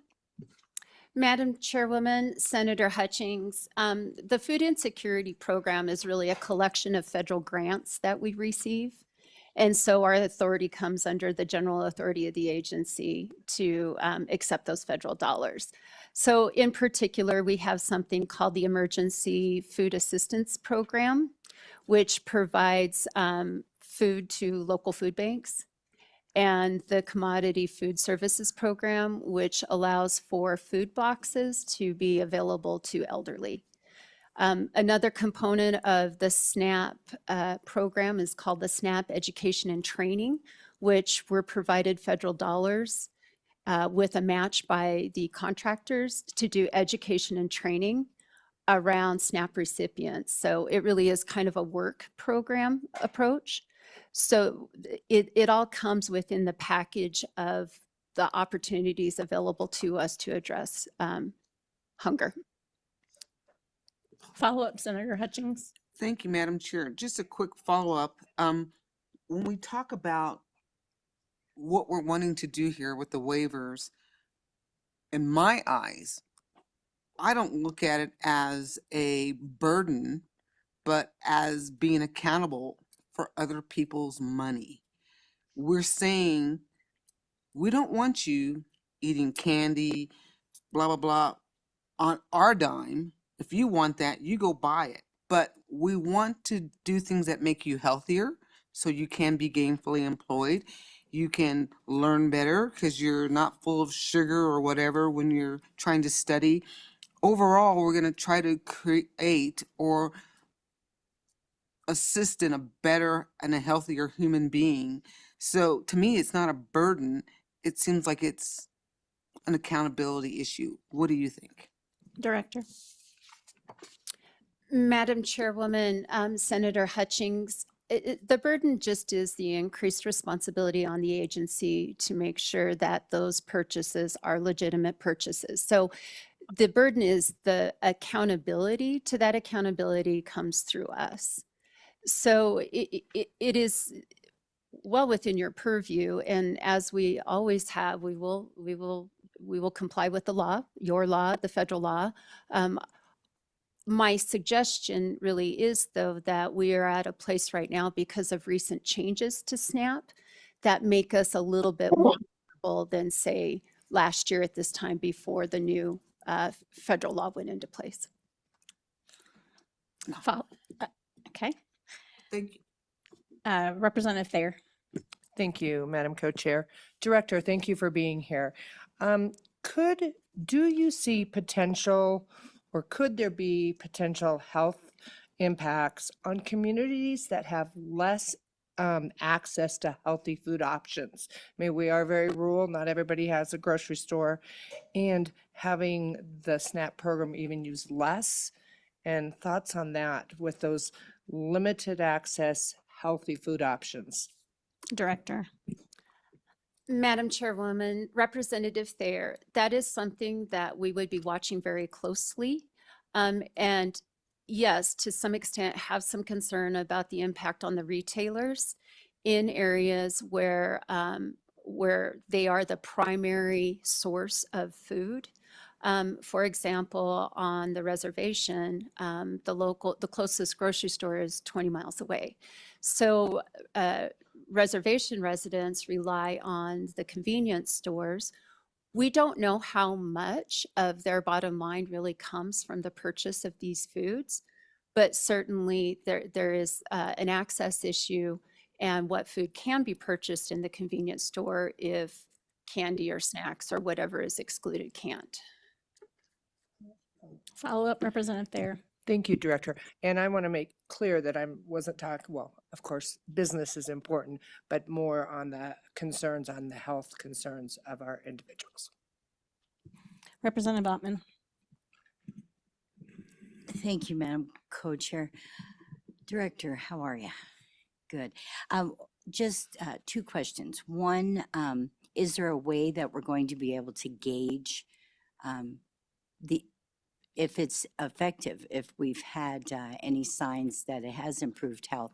And I guess my second one is a comment.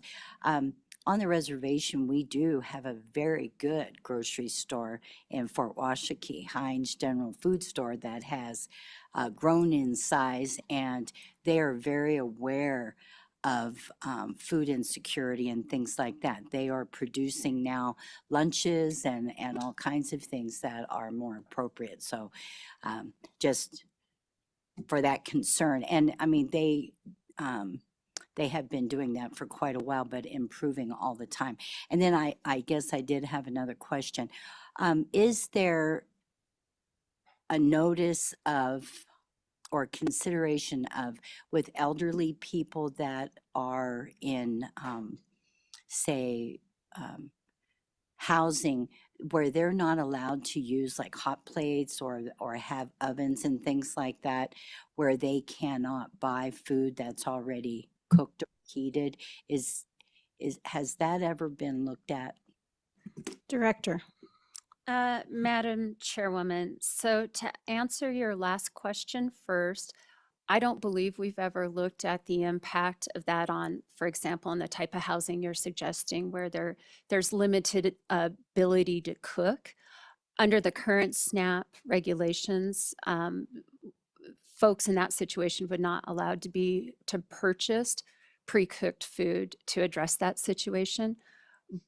But I think it would be something that does have an impact on food choice for that person on SNAP. To get to your first question about gauging health, that's what we would be doing after we apply for the waiver and we start to look at implementation. We would be making decisions about what would indicate to us that somebody is healthier as a result of excluding, in this case, soda or soft drinks and candy from the purchasing. What would we look to see if that was successful? And we would have 2 years to do that, and then we would come back and let you know. Right now, we don't have any sense of what that would be. That's where we would need to have some expertise come in and say, here are some of the markers, the health markers you could look at. Representative Yin, did you have a question? Madam Chairman, yes, just to follow up on Senator Scott's line of thinking. So I think it's very important that we don't slip on that error rate. Great job to keep that error rate below 6%. But assuming we're going to add another staff member for you guys, what would that appropriation look like? Director Schmidt. Madam Chairwoman, Representative Yin, we are estimating about $650,000 a year for the course of so over the 3 years of the implementation and then the 2 years of the study. That would include staff, evaluation, and a dietitian. One of the big questions we have right now too is IT. Is there anything that we would have to do for IT? And then the last thing is that doesn't take into consideration any of the expenses on the people at the point of sale modifications that they would have to make to their point of sale systems. This would just be the state's cost.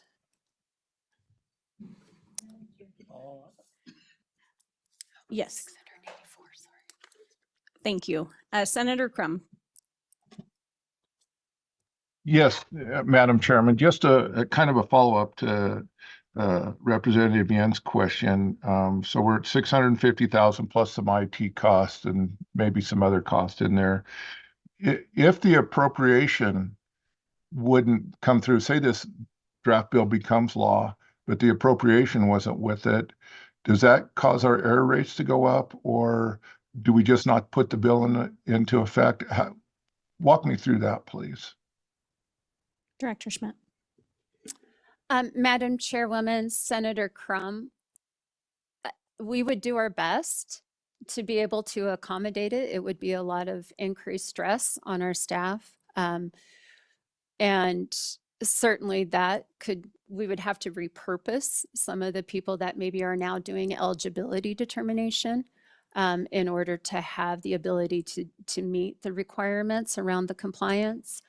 I mean, we would certainly have to follow the law, but as mentioned before, when we start to mess with operations, it does have the potential to affect our ability to do the baseline job well. Madam Chairman, just to follow up, so my understanding that, so other things within your department would slow down basically to make sure we were in compliance with this. Director. Madam Chairwoman, Senator, that's what we would expect, yes. Thank you. And just more of a statement would be, Madam Chairman, would be, it's very important then for us to recognize that if we do pass this bill, that we make sure that an appropriation of probably somewhere in the neighborhood of $750,000 a year is appropriated for staffing, IT, and miscellaneous type things is out there as we work this bill. Thank you. Thank you, Senator Crum. Representative Clouston. Thank you, Madam Chair. Director, I just wanted to go back to this 6% error rate. So if we go above 6%, there's the penalty comes with that. Did I understand that that's around $3 million a year? Director. Madam Chairwoman, Representative Clausen, yes, based on our estimates of the food cost, it would be about 3.1 million a year, yes. Senator Scott.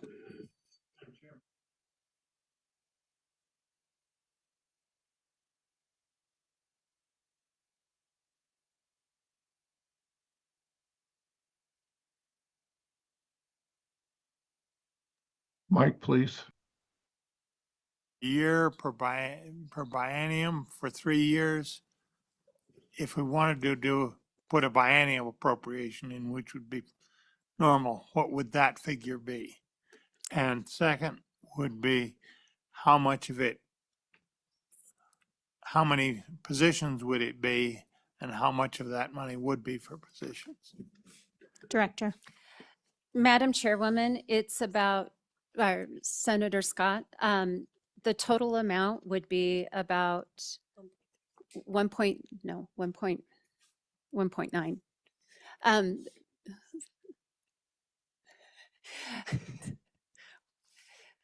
Madam Chairwoman, Senator Scott, the total cost would be $650,000 a year for 3 years. And the positions would be 2 positions. The remainder of those dollars would be for contract dollars for an evaluation and for a dietitian. And then the miscellaneous costs. Thank you, Director. Senator Steinmetz. Thank you, Madam Chairman. Just seems like we're getting awfully complicated for what we're asking to do. So when we remember, this program is funded through the Farm Bill. And I think that's the intention in the beginning, was to just your staple commodities through the Farm Bill would be funded for people who couldn't afford food. Not candy, not soft drinks, not all the. So how, I guess I would ask you, how do we simplify it to make it easier to where it doesn't cost you $650,000 a year to administer?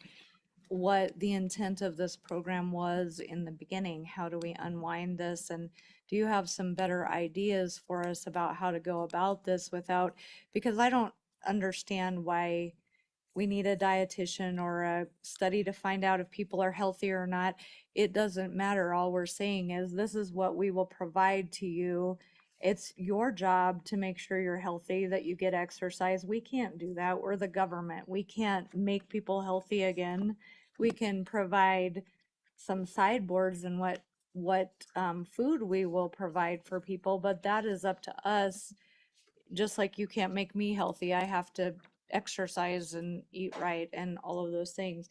So I'm not interested in being Big Brother and trying to tell people how to live their lives. I'm interested in being accountable for taxpayer dollars, for the Farm Bill subsidies, and making sure they're being provided in the intention with which they were designated in the beginning. And I think we're doing a comprehensive readjustment of our government, and we have an opportunity to be a part of that here.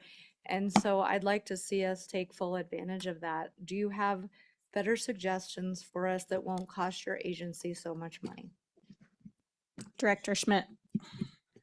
Madam Chairwoman and Senator Steinmetz, I think to kind of dig in the middle of one of the statements you made about why are we having to do the research and the evaluation, and that's because of the vehicle that we're using to make these changes. So it's under the law, the Food and Nutrition Act, that kind of lays out what we can do with waivers. Before HR 1 passed, some states were going to use their SNAP education dollars to do the training or to do the education part and the evaluation part, but HR 1 eliminated that funding source. So it's kind of now coming back to how do we best do that? We did notify the Department of Health that a waiver was an opportunity or a potential, and it is something that they have been able to wrap into the Rural Health Transformation Grant. I don't know the details enough of that to know if that'll get awarded, when it'll get awarded, but there is an opportunity possibly for that. But at the end of the day, because of what the waiver is requesting, it is going to require some level of evaluation. In order to answer your larger question about how is it that we bring SNAP back to the basics, that really is a federal question because the food package is determined at the federal level. And certainly we are here to implement from a kind of a general health perspective. I do think education is an important component of this conversation. I honestly was a little disappointed to see the SNAP education dollars removed. We were working through the Sensible Nutrition Program through the University of Wyoming, and they were doing a tremendous job with connecting with SNAP recipients and helping SNAP recipients to know and understand better how to purchase food, cook food, and budget for food. So I think it's an and. I think it's a conversation about what should be allowed to be purchased and how do we help people understand and change their lifestyles to accommodate that change in eating, purchasing, preparing, et cetera. Thank you, Director. Director, I had the opportunity to look through your website at the Sensible Nutrition Program and then sat through some community presentations on that as well in the past. Great recipes online, great meal plans, menu ideas, for weeks.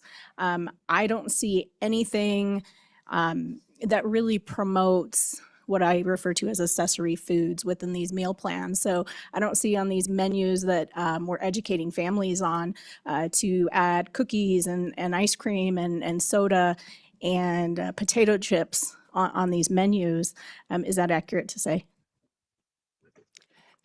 Madam Chairwoman, yes, the purpose of sensible nutrition is just the nutrition based on, limited food dollars. And so it really is encouraging a healthier lifestyle. It's encouraging movement and encouraging better choices in food purchasing. Thank you, Director. So I would also add that, Senator Steinmetz shared her opinion on the SNAP program. I don't believe it's in our best interest to subsidize junk food using taxpayer dollars. And I think that this waiver request really sets us in the right direction. I think that your agency's been doing good work on trying to educate families that are using the SNAP program to create well-balanced meals, healthy meals. I believe it's safe to say that there really is no place for these accessory foods based on all the education that I've seen your agency provide over the years. Committee, any further questions of the Director? Representative Yin. Madam Chairman, thank you, Director. So I just want to make sure that I'm on the right page, just to keep it very simple. So there are two parts and kind of HR 1 put this penalty provision in that says if we go over the 6% error rate, at minimum, it's going to be a 5% cost on us.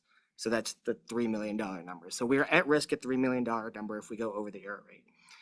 And if we don't, so the study is required because to do the waiver request, we have to study that there's an actual benefit. So we're going to have to do data collection and monitoring. And if we do that on the existing staff by itself, it makes it harder to do the actual job, which is making sure eligibility standards are set correctly, that we don't risk that $3 million. So if we don't give you guys the actual positions, you put the work on your existing staff, but you risk possibly higher error rates and a $3 million penalty. Is that correct? Director. Madam Chairwoman, Representative Yin, yes, that's the risk. Director McCann. Thank you, Madam Chair. Director, kind of back to my original statements, just psychologically, it's a lot easier to tell somebody what they can do as opposed to what they can't do. So, I know you have to work within the realms of the federal government and everything, but I just wonder if there's something maybe Wyoming should take the lead on and say, hey, let's change the psychology of this. And if there's any way we can work within this parameter, do it, because we already got that backfill. But I just, we're kind of banging our heads against the wall here. So anyway, just a comment. Okay, further questions of the Director on the bill? Okay, see none. Director, thank you for joining us. All right, we'll move on to public comment, or if there's any additional agencies that want to come forward. Director Johansson, would you come forward, please? And then if there's any public comment, go ahead and come on and fill the seats so we can keep moving on this. Director, one brief question for you. Director Schmidt talked about data collection and really looking at baseline data when it comes to healthy communities and healthy persons. Can you tell me if there's any baseline data within the state of Wyoming that your agency's collected? Specifically, I would say the most highest population that uses SNAP benefits, which is children that are we're talking nutrition of children, really raising healthy children. Is there any sort of baseline data that the state already has that we can use for cost of illness studies? Madam Chairman, yes, possibly. We can certainly get back to the committee, do a quick review of what we have in public health data through, survey data collection, that type of thing on, lifestyle choices, et cetera. We can look in our Medicaid data, but that'll be mostly reactive in terms of, claims we see, conditions we see in the populations, and maybe do a crosswalk. I don't want to commit to anything that would be causal, but there's some sources we could absolutely look into and get back to the committee and to DFS. Thank you. And Director, is there ever any community partners, private organizations, or healthy community type of nonprofit organizations that the Department of Health collaborates with or uses their data to make decisions or references to in any studies that I think you can probably tell where I'm leaning, that we can use as baseline data outside Department of Health? Madam Chairman, my answer will be as general as the question, yes-ish. Again, it kind of depends on the specific question being asked, but there's, the Department of Health is very data rich, but we always caveat, that all data sources have their limitations in trying to draw causal connections, but we're happy to do a deeper dive and maybe prepare a summary of what we do have, what we don't have for the committee. And one last one for you. To your knowledge, is there any initiatives or anything that you've heard about at the federal level that would be provided as a tool for states that implement Make America Healthy Again initiatives, such as this piece of legislation? Madam Chairman, again, yes, with some caveats. I'll mention one or reiterate one that Director Schmidt mentioned as well. Through One Big Beautiful Bill Act, or HR 1, when the Rural Health Transformation Program was authorized and appropriated, there are certain elements within that application guidance that are called state policy action items. It's kind of a smaller, more technical piece of what will likely be part of our rural health transformation application. A few examples of that are states that require or implement fully in their school systems the presidential fitness test, which is kind of being renewed or reinvigorated currently. Continuing education requirements for physicians when it comes to nutrition education is another technical part of that if the state commits to implementing provisions related to it. And also these SNAP waivers, there's a provision of the Rural Health Transformation Program that if a state has moved forward with a waiver or commits to moving forward with a waiver, as Director Schmidt was presenting on, then there's certain scoring points and elements of funding that can be allocated as part of that award. As Director Schmidt mentioned, we're in the process of developing and finalizing our application in the Rural Health Transformation Program, which is due to the federal government on November 5th. So we have just a couple of weeks to go. Appreciate those of you who attended many of our public meetings, either in person or online. We got a significant amount of very, very useful and helpful public feedback on different priorities that we intend to make part of this application. But we're not to the finish line yet and can't tell you exactly what those details in terms of funding, allowed uses of that funding specific to the SNAP waiver would be. Only that we have worked with Director Schmidt and her staff to make sure that we're on the same page with making that part of our application. And if there is funding ultimately, which we won't know till the end of December at the earliest, if there's funding made available to help with the implementation of that SNAP waiver, or as Director Schmidt mentioned, with evaluation costs or components of that, we will certainly work to make that available and kind of join in that priority with the Department of Family Services. But in the state policy action items, those three items that I mentioned are going to be part of our application. Thank you, Director. So is it safe to say that if we were granted this funding through the Rural Health Transformation Act, that perhaps some of the positions that were mentioned earlier, such as a dietitian or perhaps data collection, might be allocated and be positions through your agency? potentially? Madam Chairman, first I'll answer generally. Moving target, so we don't know. But in general, with rural health transformation dollars that could be allocated to Wyoming in the coming months, there are general prohibitions on allowable costs that are related to things that are not sustainable. So in terms of reimbursement rates, I would include staffing or permanent positions potentially being not allowed uses of these funds. But administrative expenses, there are allowances for that. Potentially components of the evaluation that Director Schmidt mentioned could be offset by some of this financing. But we'll do a deeper overview in your agenda item later this afternoon on HR 1, Big Beautiful Bill, and this program. But the funding window is 5 years. We're trying to propose some creative solutions to have more value of these dollars in perpetuity beyond the federal 5-year period. So it's one of those tricky spots that we're in as a state of what can we invest in now that doesn't become a long-term liability for the state general fund, after 2031 when the funding runs out. Madam Chairman, I hate to frustrate you with that answer, but it's been a very compressed federal timeline. CMS gave us the application guidance in mid-September. It's due first week of November, and awards potentially coming in December. So it's been very rapid, but more information will be trickling in over the next 2 months, and certainly prior to the legislative session and our budget hearings, we should have more information there. Thank you, Director. Public testimony on the SNAP waiver bill draft. Please come forward. We got 3 chairs, so if you plan on testifying, fill the seats, please, so we can keep moving.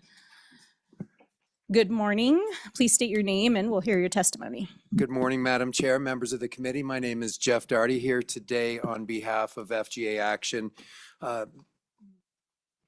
Madam Chair, I'd like to begin by complimenting the staff. They have been incredibly transparent with us through this process, sharing information, ideas, and I just really appreciate them. So I wanted to start out with that brief point of gratitude. Madam Chair, this bill quickly, it aligns this program back to its intended purpose. The 3 words in its title carry a lot of meaning for me: supplemental, nutrition, assistance. And that's what we're trying to do, is realign this program to that mission. And I think this bill is a positive step in that direction. Second, it advances public health. It advances a key Trump priority, and it positions us well for One Big Beautiful Bill. They call it OB3 funding. And it also helps us by providing healthy choices on the front end. I think it creates savings opportunities for us on the back end in terms of our Medicaid coverage down the year or down the road. So, Madam Chair, as we look around Wyoming, we see firsthand the very preventable disease-related impacts that come from these awful foods, from junk foods. They're entirely preventable. And this bill is a step in that direction. And there are a lot of families in Wyoming who rely on supplemental nutrition assistance programs. And it's about 13,000 households in the state of Wyoming. That's a lot. And so getting them the right food through this program is an important step. Madam Chair, most of our neighboring states, with the exception of 2, have taken the step of making an application. You'll recall we considered this at the legislature last year. I've been working with the governor's office in the hope of encouraging an application. I'm excited they do intend to submit an application, so that's fantastic news. But this isn't about policing choices. This isn't. Those of you who know me know I am all about freedom, and you are free to buy whatever you want with your own money. But if you're going to use taxpayer dollars, no junk food, plain and simple. Welfare dollars shouldn't be used for that. And I did want to touch quickly on OB3 before I conclude my comments, Madam Chair.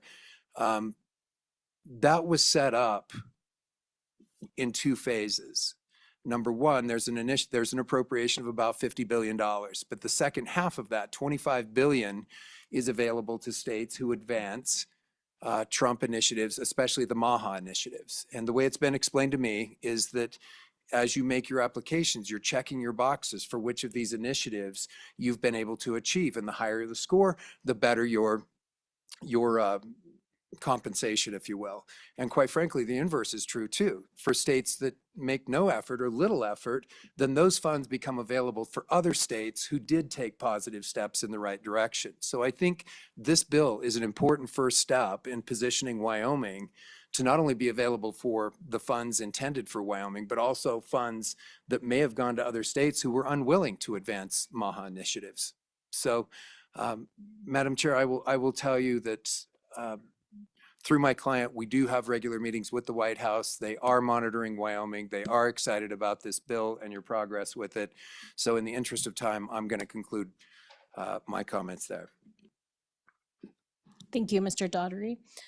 Any questions? Representative Wasserberger. Thank you, Madam Chair. Yeah, thank you for coming and testifying today, Mr. Daugherty. I was just curious, with the implementations and doing the good incentives to implement good bills for MAHA.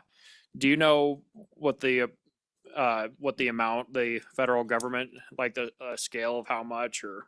I don't have, Mr. Madam Daugherty. Chair, sorry. Representative Wasserberg, I can work on that information for you, but I don't have it off the top of my head. Further questions, committee? Representative Klauston. Thank you, Madam Chair, and thank you for being here. I'm not sure if you have this information or could phone a friend, but do we have any information on how much Wyoming is actually spending each year on candy and soft drinks?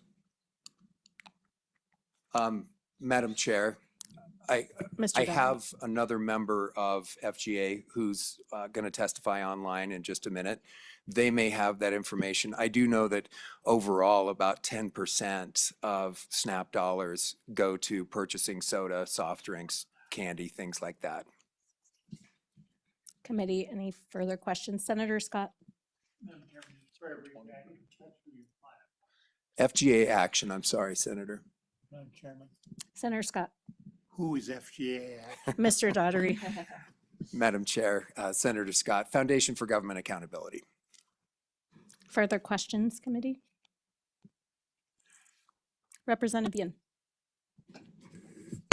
Madam Chairman, thank you. Mr. Doherty, I'm curious on what the other things on the MAHA report are. Do they include things like tobacco taxes to influence tobacco usage, cigarette usage? What are the kind of things on that MAHA policy that we could start checking off? Mr. Daugherty. Madam Chair, Representative Yin, I think Mr. Tim Puglisi might be able to answer that question for you better than I. I apologize. Further questions? Okay, Mr. Daugherty, thank you for joining us this morning. Can I make one more point? Oh, you want to say more? One more point. Sure, go ahead.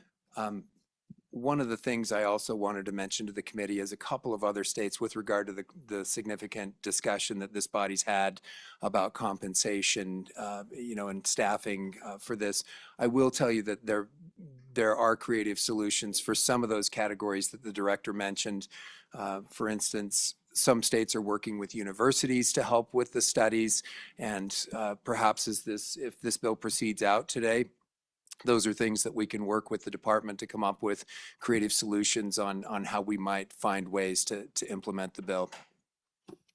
Thank you. Further questions? Okay, thank you for joining us. Thank you.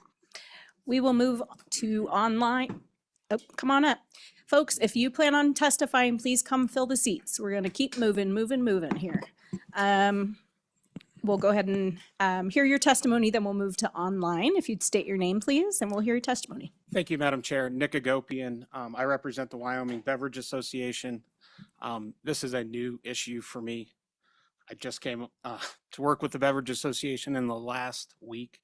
So I may frustrate you a little bit today. I apologize. I'm not going to be able to talk very substantively, but I will take solace in the fact that we are a ways away from the middle of March. And with that, I want to make sure I identify myself as working with the Beverage Association.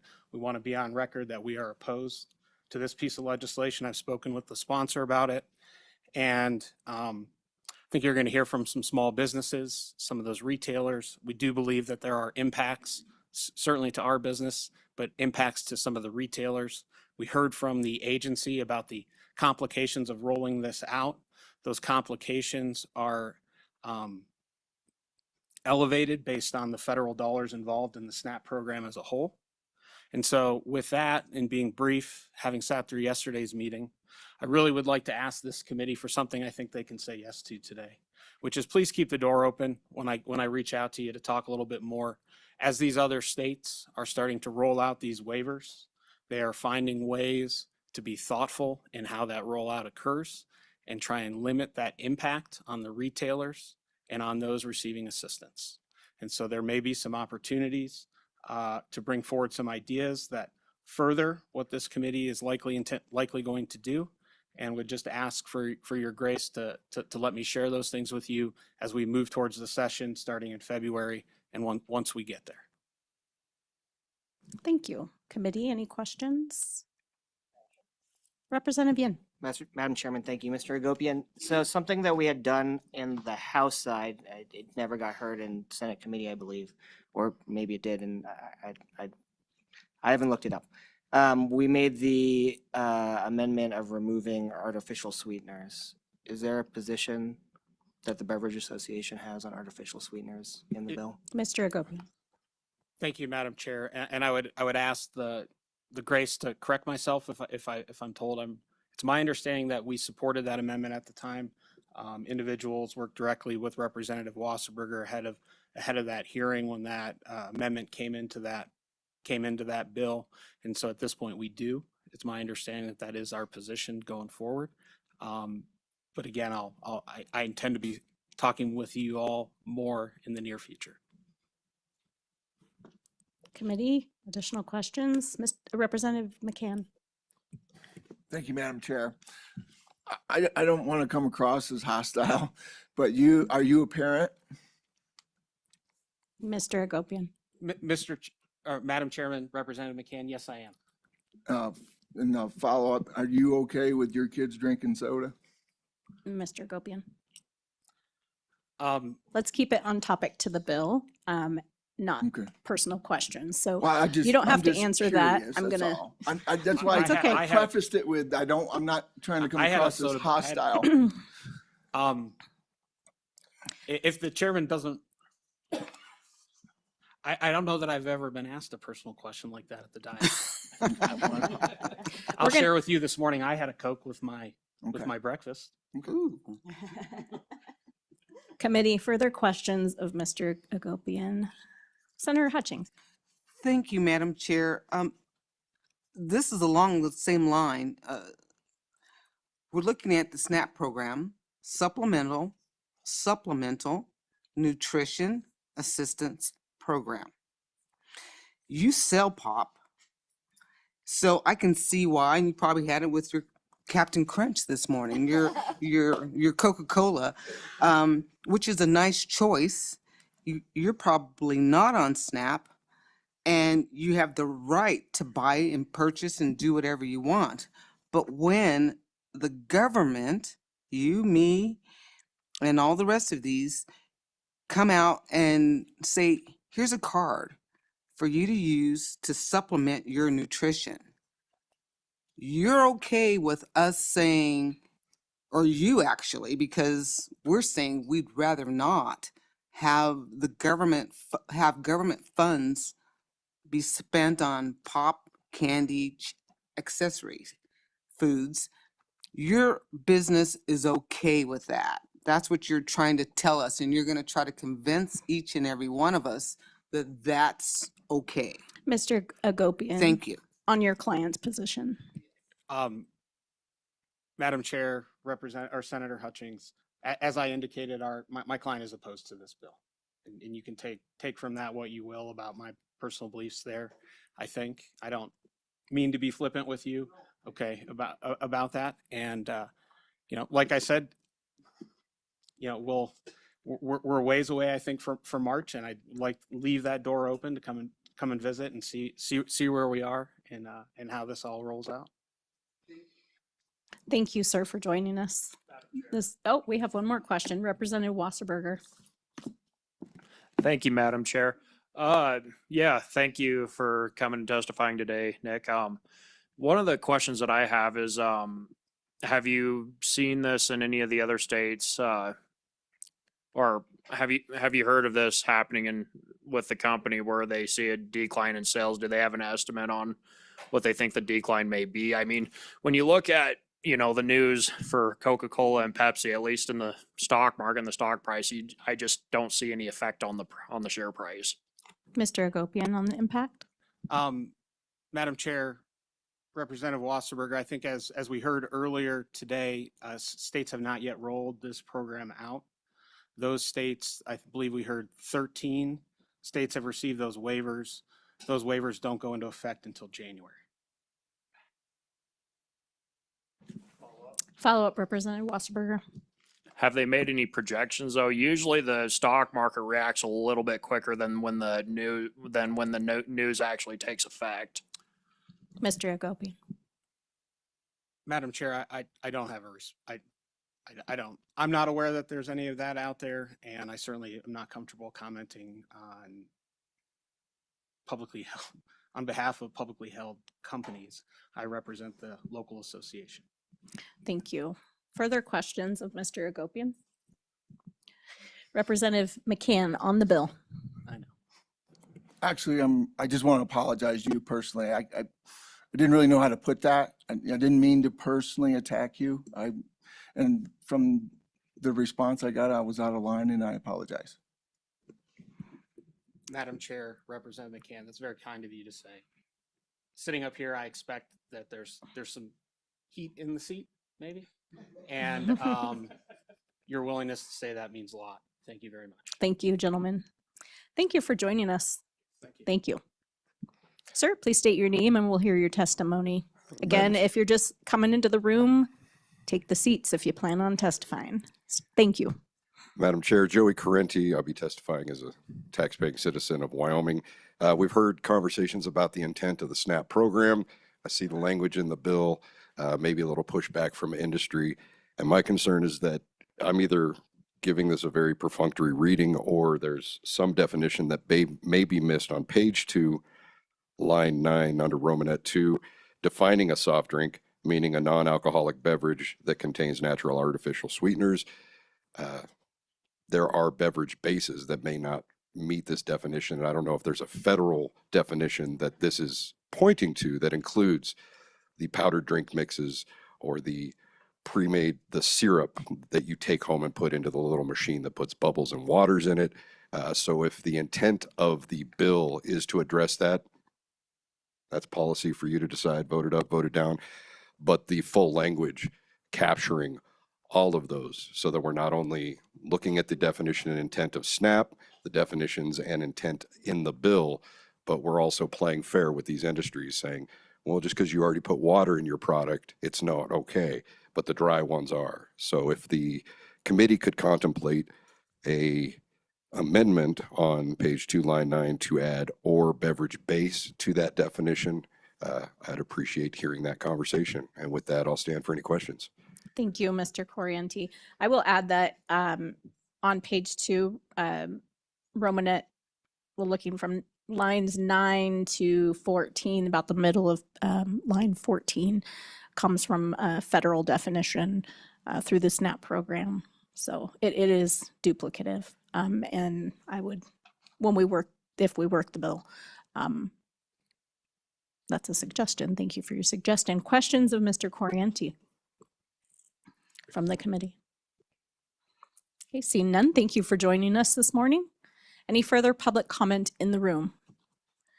Seeing none, we'll move to online. On the SNAP waiver bill draft. Mr. Plagusi, can you turn on your, unmute yourself?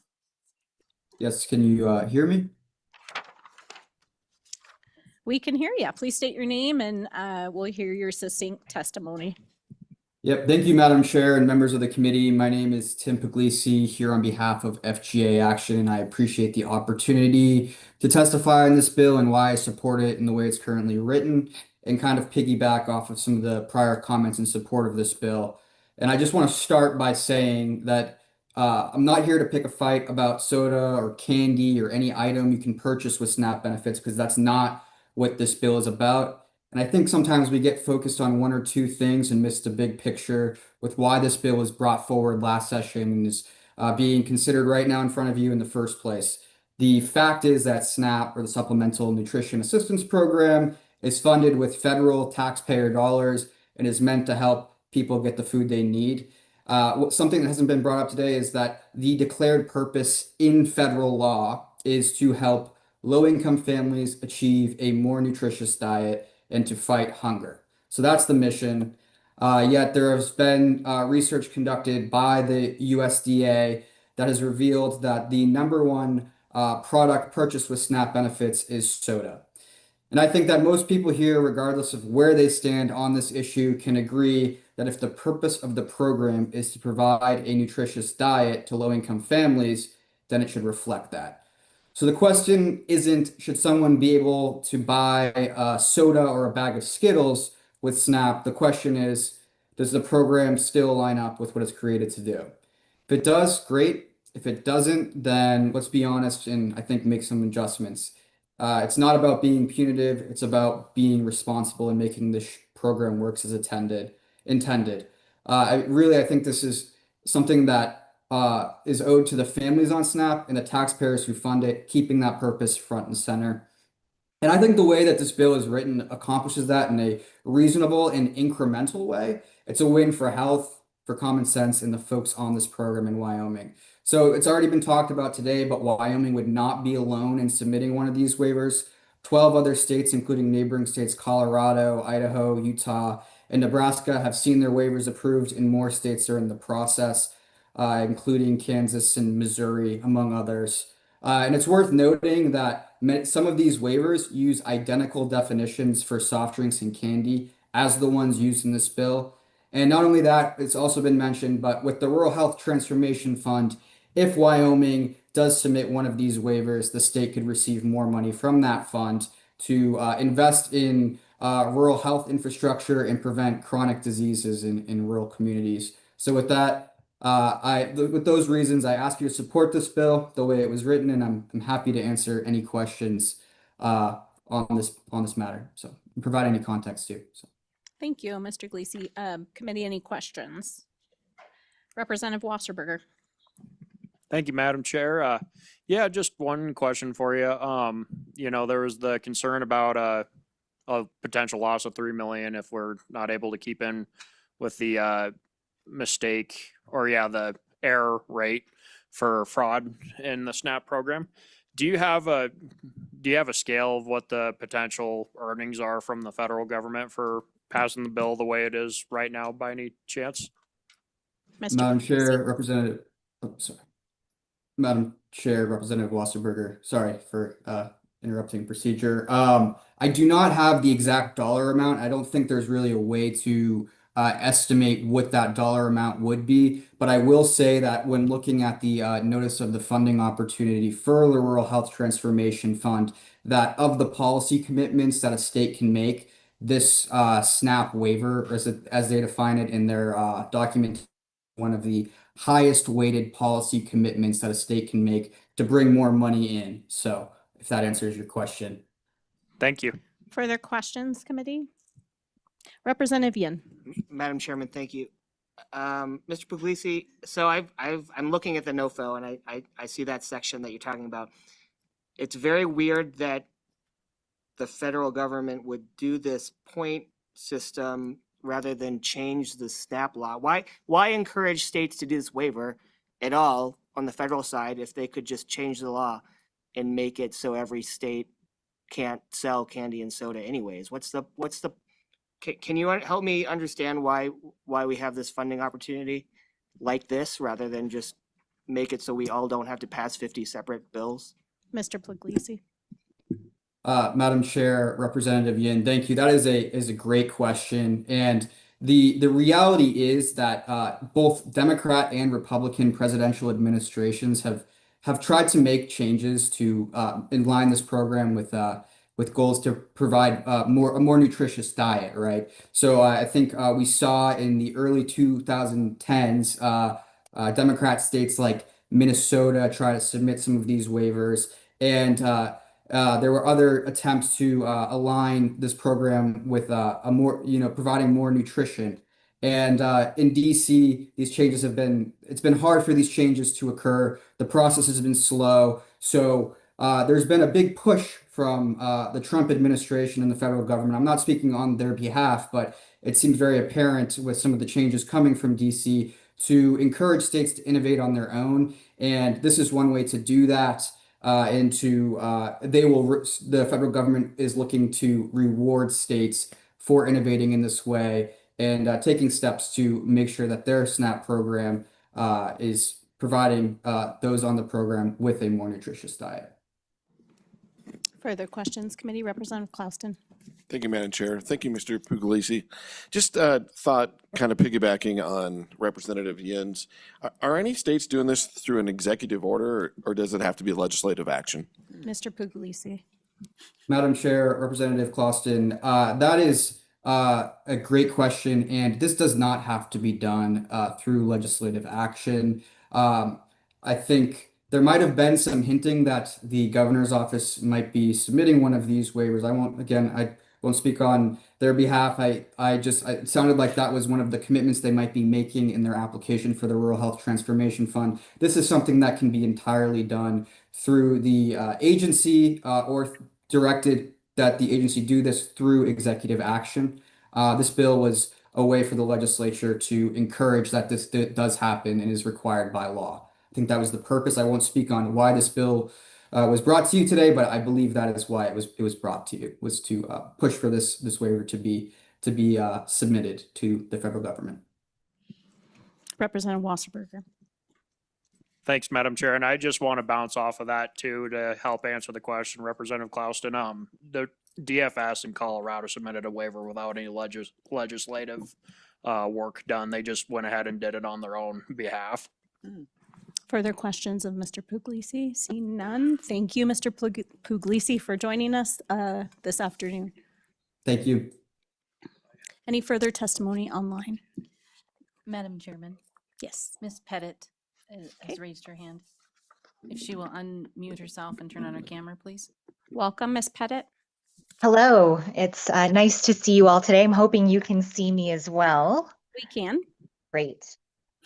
My name, and thank you, Madam Chair. My name is Sarah Pettit. I am the Public Affairs Director for Associated Food Stores.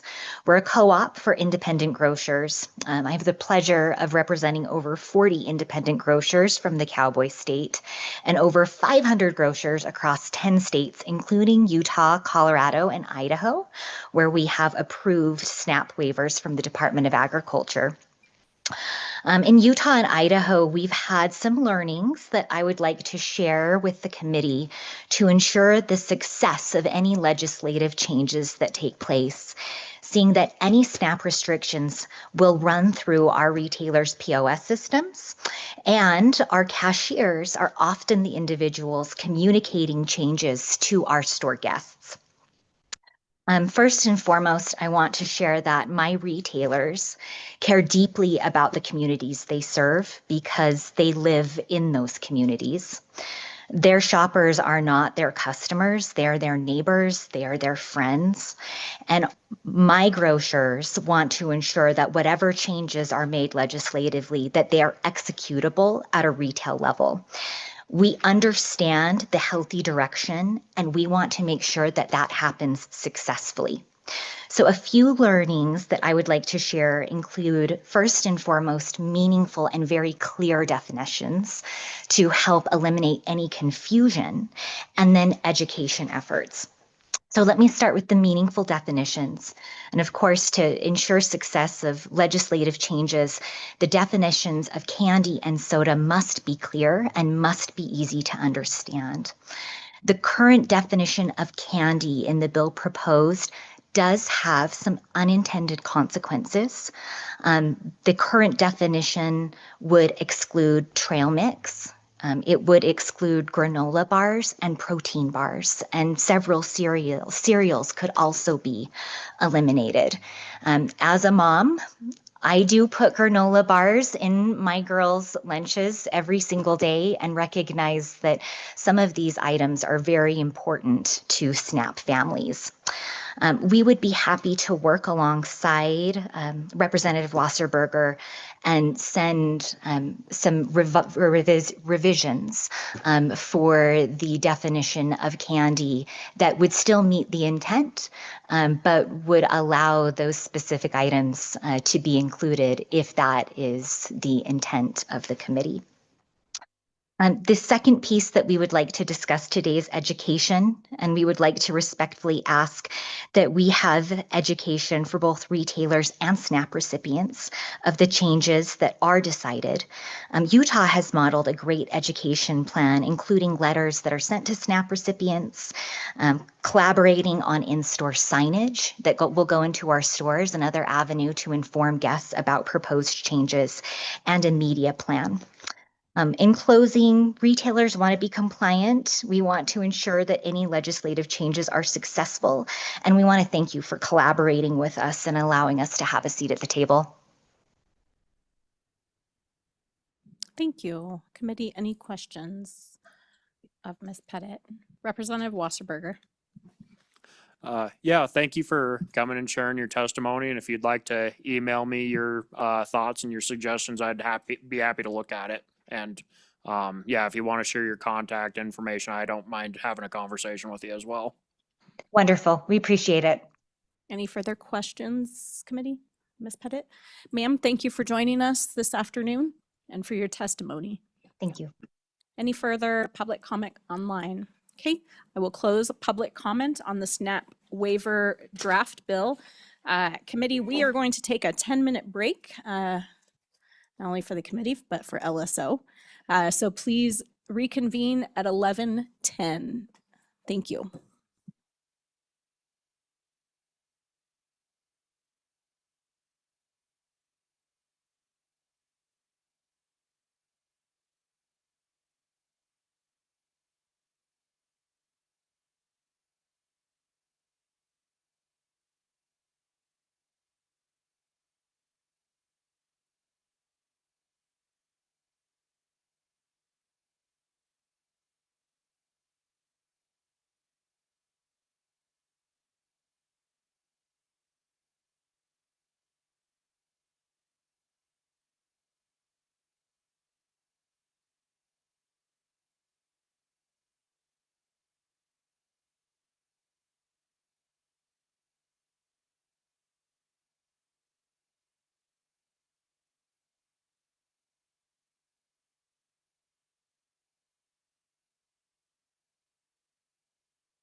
Yep, we're good.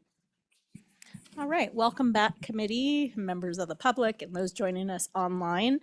We are continuing with 26 LSO 0140 SNAP benefits waiver request. I did get notice that right before I closed public comment, Ms. Hunter gave me the cue that we did have one more person waiting online to testify under public comment on this bill. So I'll grant a little grace and allow them in. Mr. Benedict, if you will unmute yourself. Yes, can you see me? We can, if you just state your name and we'll hear your assisting testimony on the SNAP waiver Yeah, bill. Madam Chair, members of the committee, I appreciate your time this morning. My name is Jim Benedict. We've been in business in the southwest corner of the state of Wyoming for 87 years. Love our great state, love our community. I've also had the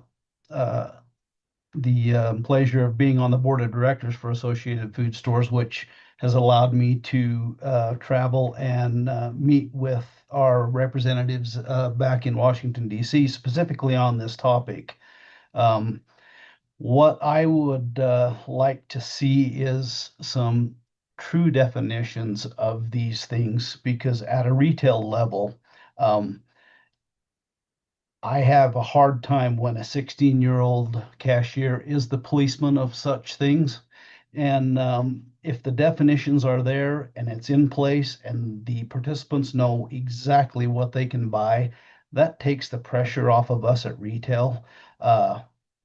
And so for those reasons, I would ask that we could possibly dive a little deeper into the definitions, and especially with the education side of it out to the participants so that they understand exactly what it is that they can buy and that it does not cause argument at a check stand in our stores.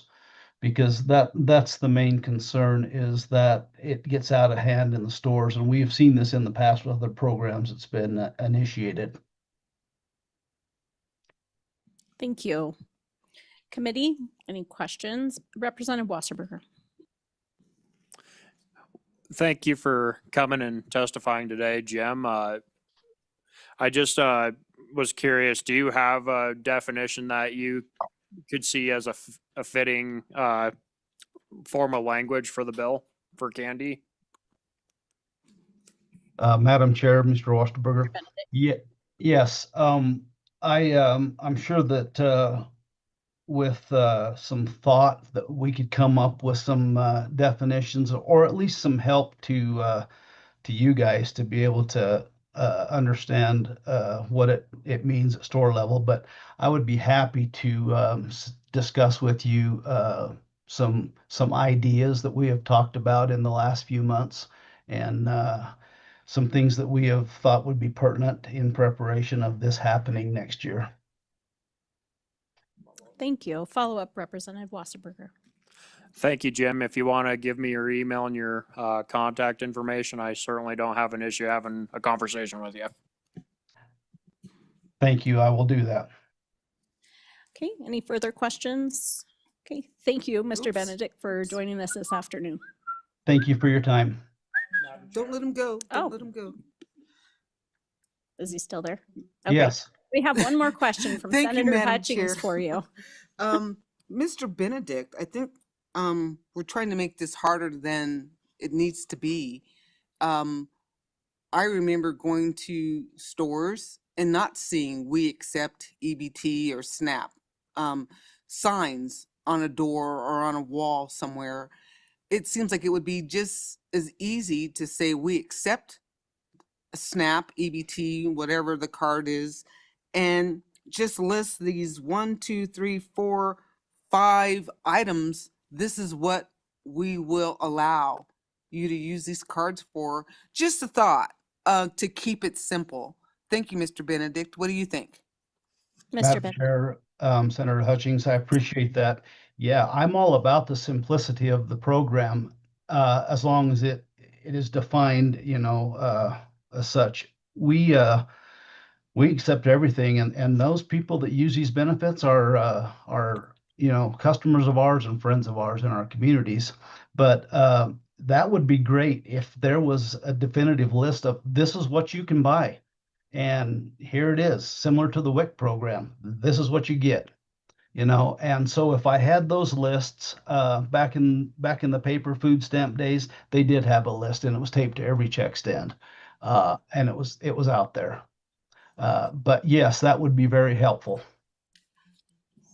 Thank you. We have another question for you from Senator Scott. Madam Chairman, comment following up on that last one. I think you'd get, if you had a list of what's acceptable, I think it would be yards long.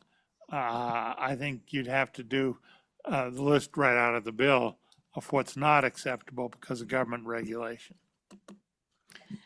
We have another question from you, from Representative Ottman. Thank you, For Madam you. Co-Chair, Mr. Benedict. I'm not real knowledgeable about the cards, but I was under an understanding that the cards knew what was acceptable and not. Am I understanding that it's up to each individual cashier? Mr. Benedict. Madam Chair, Representative Ottman, no, the cards do provide that, but it's the argument that you have of the definitions that the consumer doesn't understand what they are actually eligible for. And that's where the problem arises, is more along the education side of things. Thank you. Any further questions? Representative Wasserberger. So we got an example of a healthy choice demonstration waiver. Couldn't you just post on your store food snaps for purchases eligible for fruits and vegetables, meat, poultry and fish, dairy, breads and cereals, snack foods, and non-alcoholic beverages, seeds and plants that produce food for the household? Mr. Benedict. Yes, Madam Chair, Representative Wasserberger, we most certainly could do that. And our POS systems also flag the items that are eligible. But it's more back to the brief definition of this stuff, because people will argue, well, I can get this, but I can't get that. And it turns into a problem at the store level in that point. But yes, I agree with all of the things that you're saying and the definitions and the lists and that. But the problem is that it's just confusing at the store level when you are the person put in policing this with the consumer. Because they don't always agree with their card half the time. And I believe that the feds need to tell us, what's allowed, and let's move forward and go about our business.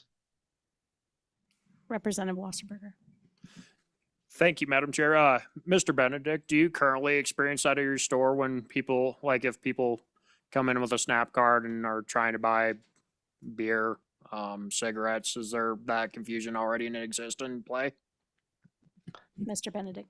Madam Chair, Mr. Wasserberger, yes, it happens. It's not as frequent as it used to, but it does happen. They feel like that they are entitled to certain items, and because of the lack of definition, it kind of allows for that to happen. We do not sell beer in our store, so I don't have to deal with the beer. But yes, they do, and soft drinks. They want to know what paper towels, stuff like that can't be bought. They don't understand why they can't get stuff. Okay. Thank you, Mr. Benedict, for joining us this afternoon. We appreciate your testimony. Thank you for allowing me to hop on. All right, I will close public comment officially. And we will move on. Committee, what is your pleasure on SNAP benefits waiver request? The bill's been moved by Senator Hutchings, second by Representative Ottman. Discussion on the bill and amendments. And I'll just point out real quick, committee, I did send you an email with the federal definitions, which they refer to as staple food and accessory food that I mentioned earlier pertaining to the SNAP benefits. Senator Scott. Very reluctantly, I've been persuaded that the bureaucratics are such that we're going to need an appropriation on this if we're going to make the application and get it and implement it without endangering the other things that the department does. So I'm going to move on I'm going to move to add an appropriation, page 3, after line 5. We'll create a new section 2 and renumber the existing 2 as 3. And the amendment would provide an appropriation for the coming biennium of $1.3 million and 2 additional positions, and would provide that the appropriation would be included in future standard budgets as long as the waiver is in effect. And I would ask license, if we adopt the amendment, that LSO staff can consult with the fiscal people and get it worded in the standard fashion. Recognizing that that last bit on going forward is not standard, and we would want to keep that. Ms. Johnson, do you have that? Okay. Is there a second on Senator Scott's amendment? Second by Representative Clouston. Discussion committee on the amendment. Senator Hutchings. Thank you, Madam Chair. Just a little pushback on that. I think it's a little premature to be adding that appropriation. We haven't even applied for the waiver, and we saw that it may take 1 to 3 years to get this up and going. I think at that point, we can have them come back and ask for additional employees if needed. So I just think it's a little premature to start asking for an appropriation, my opinion. Thank Further you. discussion on the amendment. Madam Chairman? Representative Wasserberger. We'll get you next, Senator Crum. Thank you, Madam Chair. I think we need a little bit more verification before we consider an appropriation. One of the other suggestions that we have, just so we're not, having to, expand our budgets, is maybe consider like an independent contractor to take on that job versus adding employees and an appropriation. I think that would just be the route I'd prefer to go if we absolutely have to go that route. But in the meantime, I would like to push back on the current amendment. Senator Crum.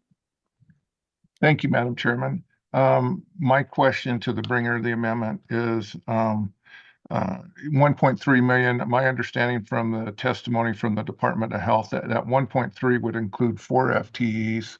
The amendment recommended 2 FTEs. So just a little bit on the difference on that, and then just a statement.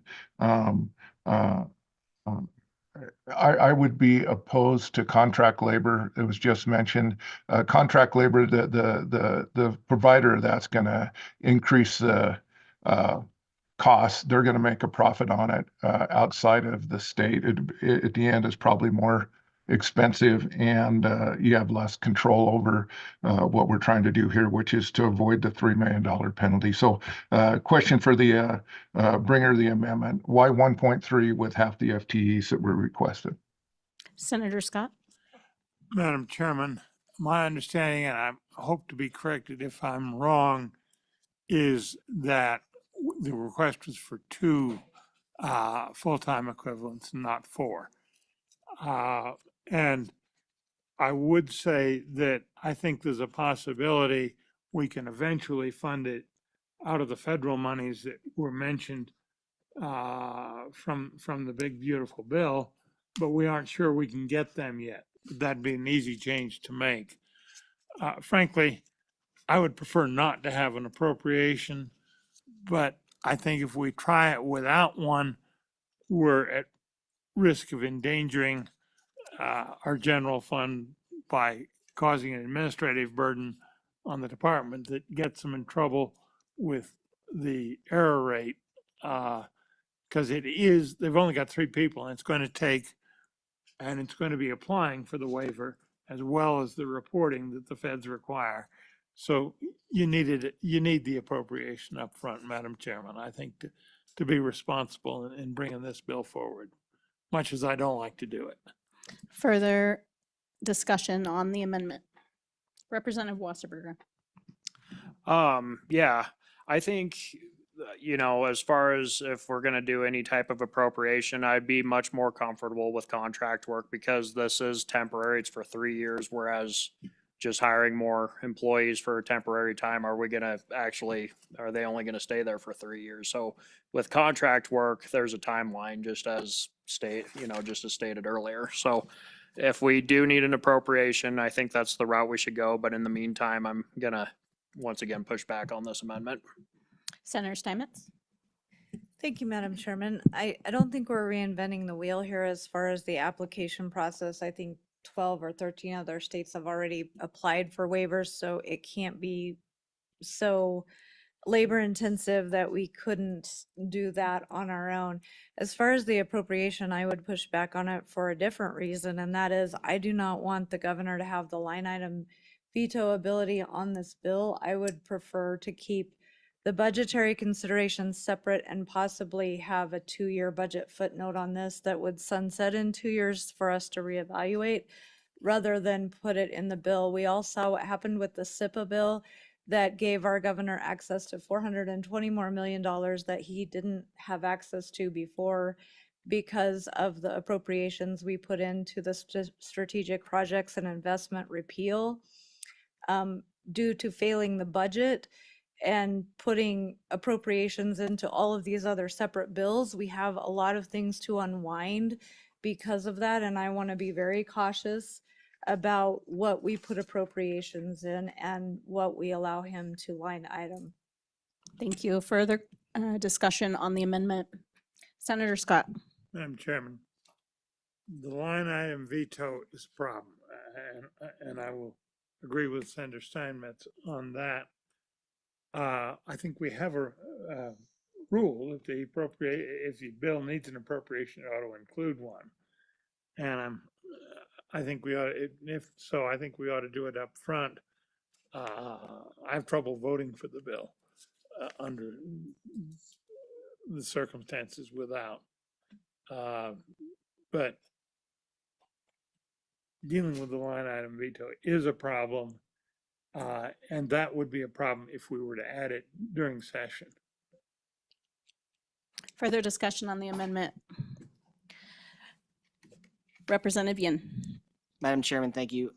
So from my understanding, the line item veto authority has only ever been exercised in bills with distinct multiple appropriations. And Ms. Johnson, I don't know, can you clarify that with me? If we just put one appropriation, I don't think he has line item veto authority. Ms. Johnson. Madam Chairwoman, Representative Yin, yes, you need more than one appropriation. So if there's an appropriation for the positions and then an additional appropriation, I believe that then he would have the line item veto power at that point. Further questions on the amendment? Representative Klauston. Thank you, Madam Chair. You know what? This bill has a long ways to go. Today it doesn't have to be perfect, right? Today we're going to get this out of committee and we all agree on how we want our dollars spent. But this is going to have to go through the floor. It's going to have to go through all our committees again. I don't think we need to try to make this perfect today. I also have a large concern on how many of our Native American, how many of the tribes are using this program, and we haven't heard from them and how that affects them. So I'm really comfortable in passing this bill, but I think we still need a lot more input, and I think we'll get that as this bill moves forward. Further comment on the amendment? Okay, seeing none, we will vote on the amendment, which is an appropriation. And Ms. Johnson, if you could repeat it, please. Madam Chairwoman, members of the committee, so basically it would add an appropriation to DFS of 1.3 million and also add 2 FTEs. I might need a little bit of language from budget fiscal, but I believe I have permission to do that, and that's the entirety of the amendment. Thank you, Ms. Johnson. Okay, by a voice vote, and leave your hands up so I can see them if it's close. By a voice vote and a show of hands, all those in favor of Senator Scott's amendment, please say aye. Aye. 1, 2, 3, 4. All opposed? Aye. Okay. That amendment has failed. Further amendments, committee. Madam Chairman. Representative Yin. Yeah, I'll move the amendment that we had adopted in the House version of the individual bill, which was to strike or artificial from both candy and soft drink. If I get a second, I'll explain the apologies. I'll speak closer to the mic and speak more loudly. I'll move the same amendment that we had moved in the House and adopted in the House, which is to strike or artificial. So in the bill, it's on page 2. On lines 4 and on line 10. And so that would make it so only candy with natural sweeteners or soft drinks with natural sweeteners are excluded. Is there a second on the amendment, Representative Yin's amendment? I'll second it. Okay, the amendment has been seconded.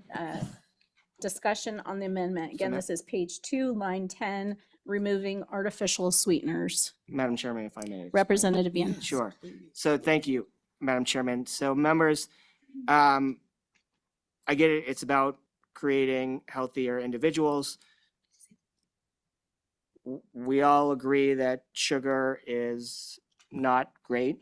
And of course, artificial sweeteners are also not great, but they are better than sugar. And so I think that creating an incentive to move away from sugar is positive. So if you say, you know, they still have the freedom to buy sugary soda, you can buy a Coke with your own dollars, just not with taxpayer dollars. They're still going to buy the Coke. If they're addicted to Coca-Cola, they're going to buy the Coke. If we give them an opportunity to move away from a sugary soda to something with an artificial sweetener, we have worked on bringing them one step closer to being healthier. And so I think that was the argument that I used during the session. It's the same argument that I'm using now. Thank you, Representative Yin. Further discussion on the amendment, Senator Hutchings. Thank you, Madam Chair. Again, push back on this. It just seems odd. Number one, you want to eliminate something that's natural and allow something that's artificial. I don't know, in the new AI generation, maybe that's artificial stuff is they assume is good, but artificial sugars can cause issues like cancers and all kinds of other health issues. So I would push back on removing the artificial sweeteners in both sections. Thank you, Madam Chair. Representative Wasserberger. Thank you, Madam Chair. Yeah, last time, Representative Yin, when you brought this, I found it to be a friendly amendment. I didn't have an issue with that. Now with the big beautiful bill passing, though, you know, we're getting additional points for the better the bill is. So I think, you know, so we're able to get rewarded for our good endeavors. I'm at this, you know, when I found it to be a friendly amendment earlier this year, I'm going to at this time push back now with the new circumstances at play. Senator Scott. Chairman, I've got a question, and that is high fructose corn syrup a natural or an artificial flavor? Just depends. Additive. And also my question is, if we pass this amendment, this Diet Coke would become something that's eligible, whereas the full strength Coca-Cola would not. And I wonder if that's going to introduce a degree of confusion that's going to bother the retailers at the point of sale. Okay, any further comment on the amendment? Representative Yin. Madam Chairman, thank you. So to respond, I mean, I have the NOFA open. The rules don't talk about natural versus artificial. They talk about, do we have a bill in progress? Do we have a waiver? submitted? Do we have a waiver adopted? So we'll get the same amount of points regardless of whether it says natural or artificial. We'll get those points. I think that with regards to confusion, I think this is actually helpful, right? So the customer assumes they've always been able to buy a sugary Coke. It swipes, the system says, no, you can't buy this Coke.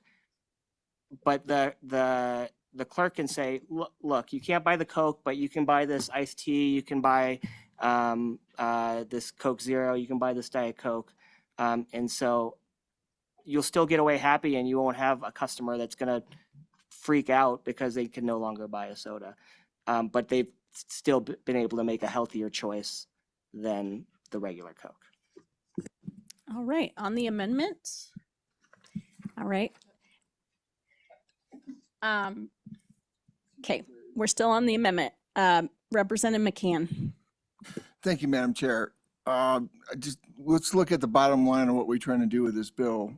I think trading a artificial sweetener for a natural sweetener may be the lesser of two evils, but in this case, the lesser of two evils is still evil. So it's either nutritious or it's not. And I think that's the way we should go about it. Thank you. All right, committee, let's vote on this amendment. Representative Ian's amendment to remove artificial sweeteners from the bill. By a voice vote and a show of hands, all those in favor of Representative Yin's amendment, please state aye. All opposed? No? No. Okay, that amendment has failed. Further amendments? I would like to move one. On page 2, between lines 15 and 16, Ms. Johnson adding a sentence there. I guess we'd create a new number 3 there, Romanet number 3, adding or foods classified as accessory foods under 7 CFR 271.2. And I know that we can't change how these foods are defined at the federal level. This is a federal program. So what I've seen under other waivers that have been approved in other states is they reference the accessory foods in the bill. So Madam Chairman, can I just suggest alternative language, but I'll wait till you get a second, I suppose. I'll second. Seconded by Representative Ottman. So discussion on the amendment. Madam Chairman,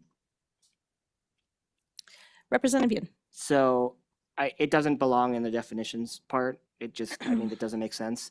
What I would suggest is that on page 2, line 23, you just strike candy and soft drinks, and then you just replace it with that language that you're suggesting, accessory foods as defined by CFR.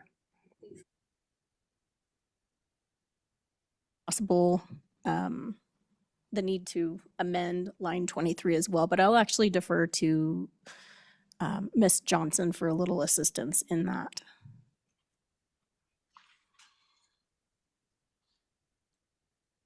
Under line 23, it says prohibit the acquisition of candy and soft drinks. And I would just question with my amendment whether or not it would need to be added in there as well. Madam Chairwoman, I think, yeah, you would just add or accessory foods. So, because you do, just to be clear, you do want to prohibit candy, soft drinks, and accessory foods, or accessory foods, would accessory foods be replacing those two definitions? We would prohibit candy, soft drinks, candy, soft drinks, and accessory foods as classified under 7 CFR. Okay, I get you. So discussion on the amendment, sorry. Representative Clauston. Thank you, Madam Chair. So I just wanted to Thank you, Madam Chair. I just want to be clear. So as I read this, it's going to exclude, so no longer can you buy coffee, tea, cocoa, spices, salt, sugar? Is that how that reads?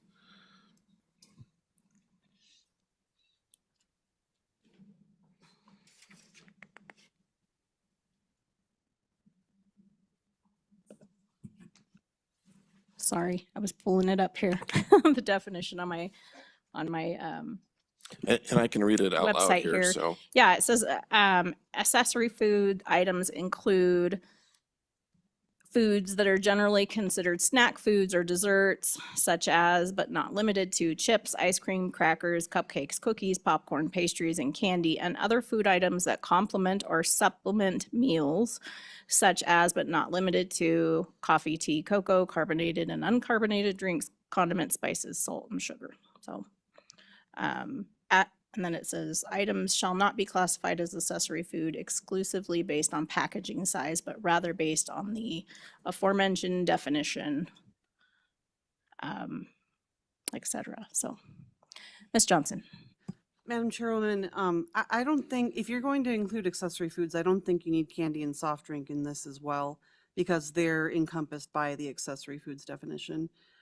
So I think just as cleanup, I would get rid of candy and soft drink and just use a definition for accessory foods, and refer to that throughout the bill draft rather than candy and soft drinks, if that's the direction you want to go. Okay, thank you for that.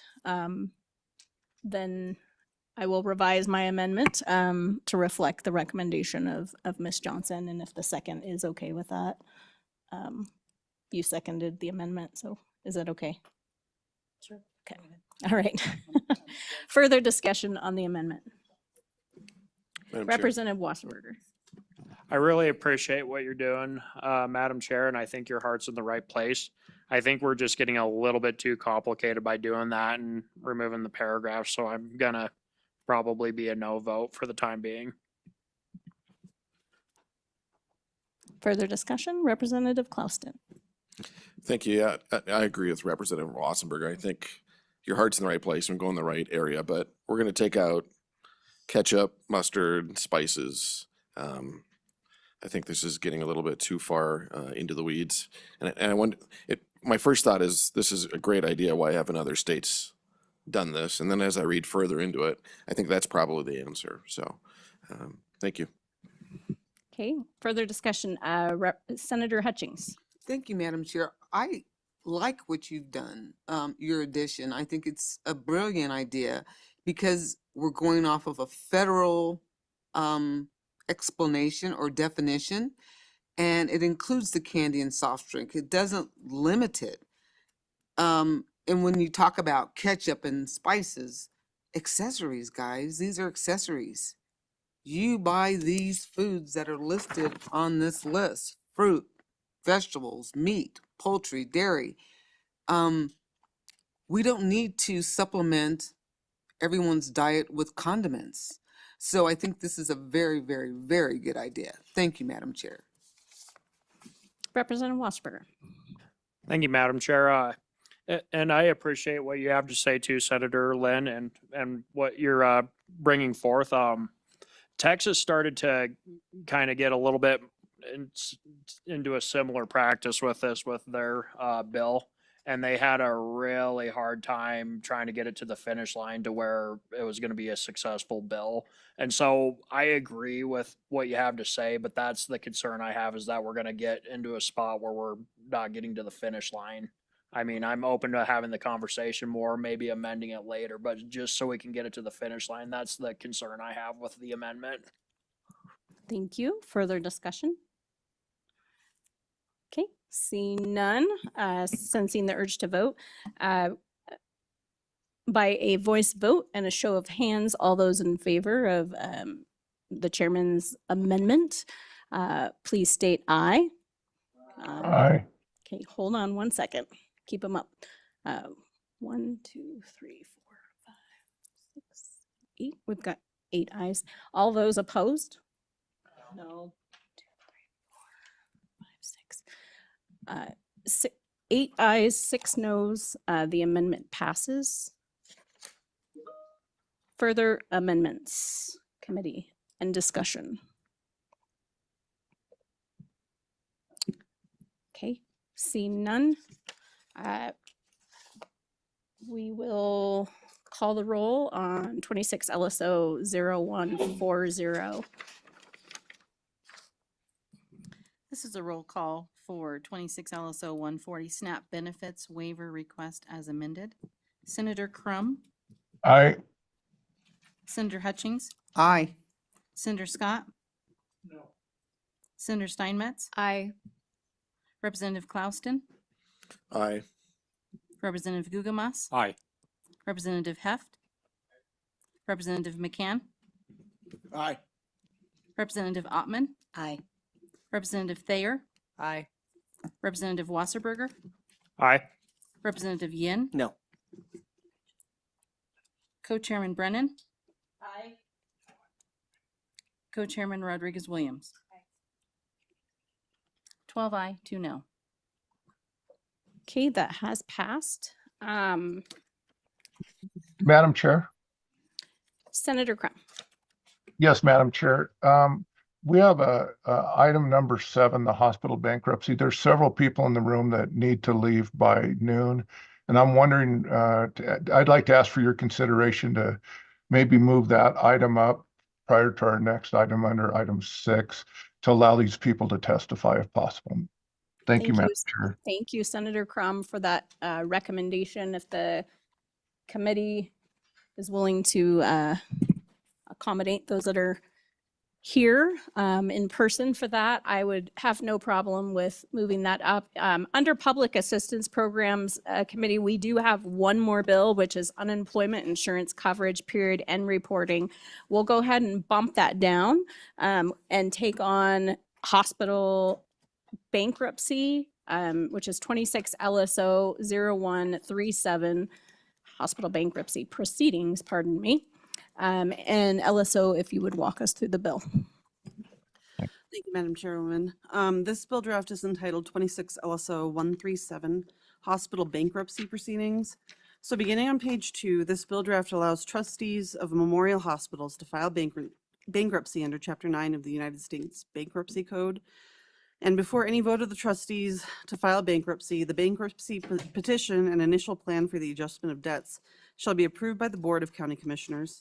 If the Board of County Commissioners approves the petition and initial plan for adjustment of debts, the Board of Trustees may take all action necessary to obtain confirmation of the plan of adjustment and closure of the case under Chapter 9 of the United States Bankruptcy Code.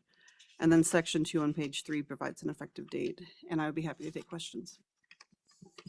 Thank you. Committee, any questions of Ms. Johnson on the bill draft? Representative Thayer. Thank you. Thank you, Madam Chair and Co-Chair.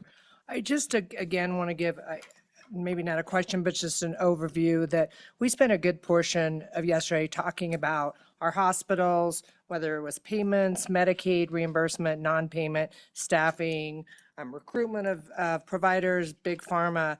And the big picture on this particular bill is sustaining sustainability in our state and for our communities. And with small businesses, legacy industries, one of the things they need is people and having a hospital. And so with this draft, this is a tool or a resource for them to use. I want to make sure everybody is very clear on this, that this is an amendment that under the Chapter 9 of the United States Bankruptcy Code, this isn't or, this is an option. Either they close or through the Chapter 9 of the United States Bankruptcy Code is a legal framework for reorganizing their debt. This is negotiating a plan, adjusting their debts with their creditors without liquidating our assets, our hospitals. So I just want to make sure that everyone is clear that this is not forgiving the debt. This is just adjusting the debt. And so I just really wanted to push that this is a tool, a resource, and or. As the original statute read, their only choice was to liquidate and close our asset or our hospitals, our memorial hospitals. So I just wanted to give that quick overview. of why this bill is here as giving them a tool or a resource. Thank you, Representative Thayer. And Senator Crum, I know you're online and you were fully invested in this bill as well originally. Is there anything you'd like to add to Representative Thayer's statements? Thank you, Madam Co-Chair. The only thing I'd like to add is this is already allowed in the state of Wyoming for private hospitals and for 501c3 hospitals. What this bill does, it will allow hospital districts, memorial districts to be on the same playing field as those private and 501c3 hospitals. Again, it is not a liquidation bill, Chapter 7 under the bankruptcy code. This is a reorganization of debt, trying to help our smaller local hospitals that have financial problems to allow them to reorganize their debt, pay their account payables to the people in the community, but yet get it under a manageable process to do that. And very straightforward bill. Thank you, Madam Co-Chair. Thank you, Senator. Okay, we will, if there's no other further explanation on the bill, we'll move on to government agencies. If anybody would like to come forward. Okay, seeing there's nobody online from government agencies. Okay, we'll move on to public comment. If you want to testify on this bill, please come forward. Good afternoon, welcome. Please state your name. We'll hear your testimony. Madam Chairman, committee members, Eric Bully with the Wyoming Hospital Association, and I appreciate you accommodating the request to move this up. I have a funeral to attend at 2 o'clock today. And what I would like to say quickly is how grateful I am for Senator Crum and Representative Thayer for their leadership and for their engagement. We've been working with a hospital in the state that has been on the verge of closure for the last 2 years. I've spent hundreds of hours in that community and online and on the phone. And they do not have this tool. It's a memorial hospital. And so that was what started this conversation and why we brought this forward. As we studied the situation, though, we also came to realize that not only can memorial hospitals currently under statute not use bankruptcy laws, our hospital districts cannot either. We thought that because there was a hospital district in our state that went through reorganization a few years ago and they were able to turn things around, we thought that there was already statute in place for hospital districts. But what we found out is that that hospital district had been incorporated. And so they, under corporation laws, they were able to go through that. And so we're actually, I'd also like to propose an amendment, and I had that sent out earlier this week, that would basically recreate what's already in the draft bill. And it would include hospital districts. So it would create a whole new section almost identical to what we have in the draft. And that way we would have in the statutes, in the correct statutes, we'd have a section for memorial hospitals. We'd have a section for hospital districts. What Representative Thayer mentioned is that this is just a tool. It doesn't mean that they are going to be able to immediately declare bankruptcy and go through that. There's a whole process where the county commissioners have to vote and allow that to happen. In the situation with the hospital districts, their elected board would have to act, and then there's also a requirement for the counties to be involved in that as well. But what I do want to let you know is that we have, in a recent Becker study, they took a look at the 30 hospitals in our state. And I think I've shared this information with you before. Of the 30 hospitals, we have 5 hospitals that are in the black. And one of those is actually our state hospital. And so of the other 25 hospitals, they're in the red. Up to 7 of those are under high concern for immediate closure. And we have several of our hospitals that only have about 6 days cash on hand. The norm or what we try to keep is somewhere between 60 and 90 days. And for it to be truly healthy, it would be good to have about 160 days cash on hand. I don't know what the future holds, but what I do know is that we have hospitals that are struggling. And in each of your communities and each of the communities around the state, those are vital services. The hospital that prompted this, though, it serves a very, very important role in our state. It's one of the most desolate parts of our state. On the interstate, where the interstate is closed 60, 70, 80 days a year. They service our prison in that area. And so we just want to give them the option and the opportunity to look at this as a way of reorganizing their debt. And if we had had this in this particular situation, I think that hospital would be further along in their recovery. I am excited to tell you that they're making great strides, and they've been able to work with their creditors, but they're still under tremendous strain and pressure. And I don't know if they'll even not take this opportunity if we pass this and it's enacted after the legislative session. But what I would like to do is try and get this passed so that there is that opportunity for any hospital that struggles in our state to take a look at this as an option. With that, I'd answer any questions, and I appreciate your consideration. Thank you. Committee, any questions of Mr. Boley? Senator Hutchings. Thank you, Madam Chair. Mr. Boley, you kind of answered a question that I had right away and kind of was afraid of. I was wondering, how many memorial hospitals do we have? Mr. Boley. Madam Chairman, Senator Hutchins, I think we have 5 memorials left right now. And then we have, I have to do the math in my head. I think it's 19 critical access hospitals. And then we have 5 or 6 private hospitals. All right, quick follow-up, Madam Chair. Senator Hutchings.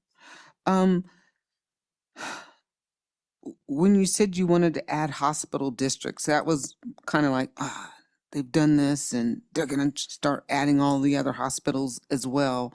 The hospitals under the critical, under the hospital district, how many are there? How many do we have there in the hospital districts? Madam Chairman, that. Senator Hutchins, it'd be basically the hospital districts. Almost all of those are critical access hospitals. So you're trying to Senator include Hutchins. pretty much all the hospitals in this bill? Madam Chairman, Mr. Boley. Senator Hutchins, yes. The private hospitals, those that are owned privately, and we have a handful of those, they already can use bankruptcy laws because of the way that they're structured. But this would allow the others that don't have that opportunity or have legal authority to at least explore this. Okay, thank you. Further questions, committee? Senator Scott. Madam Chairman, the question comes, why all of a sudden do we have so many hospitals in financial trouble? Because we've looked before and not found this magnitude of difficulty. As I've looked into it, the answer I'm coming up with is that basically it's a regulatory lag problem, that the critical access hospitals are essentially dependent on Medicare, and the Medicare people are supposed to pay them essentially full cost and have not been updating their payments as inflation has set in, so that this has gotten all our hospitals in trouble.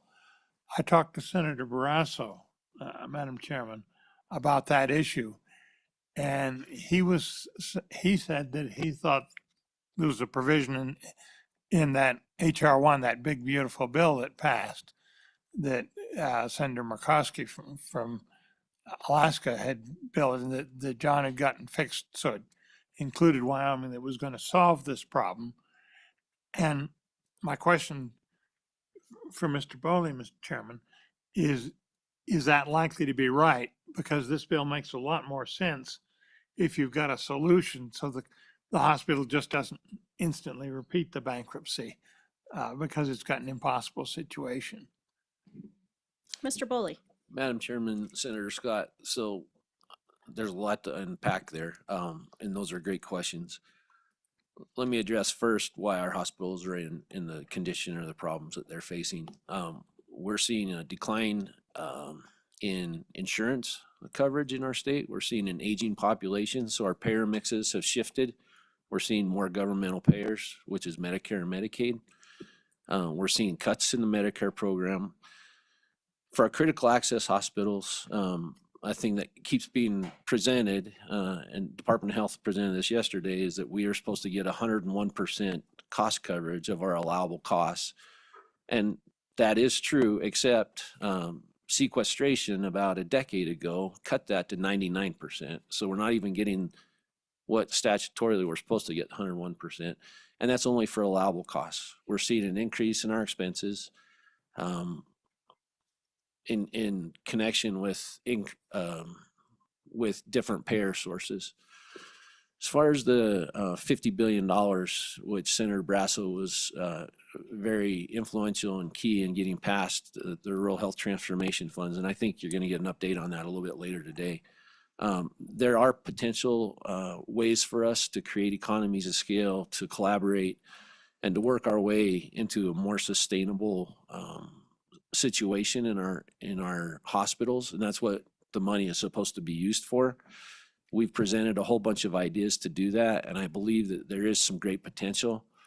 With that said, our hospitals have been in trouble for years. We've worked on this. I've been in this position 11 years now, and it ebbs and flows, but we have hospitals that find ways to make it work, but at some point the dam's going to break, and one of them is going to need to utilize a tool like this to potentially stay solvent, restructure their debt, and stay in those communities. So I don't know if that answers all your questions, but that's the best I can do right now, unless you got something else for me, Senator.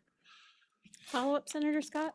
Yeah, Madam Chairman, I don't want to take a lot of time on this, but this, I think, is going to be a major concern, should be, for this committee going forward.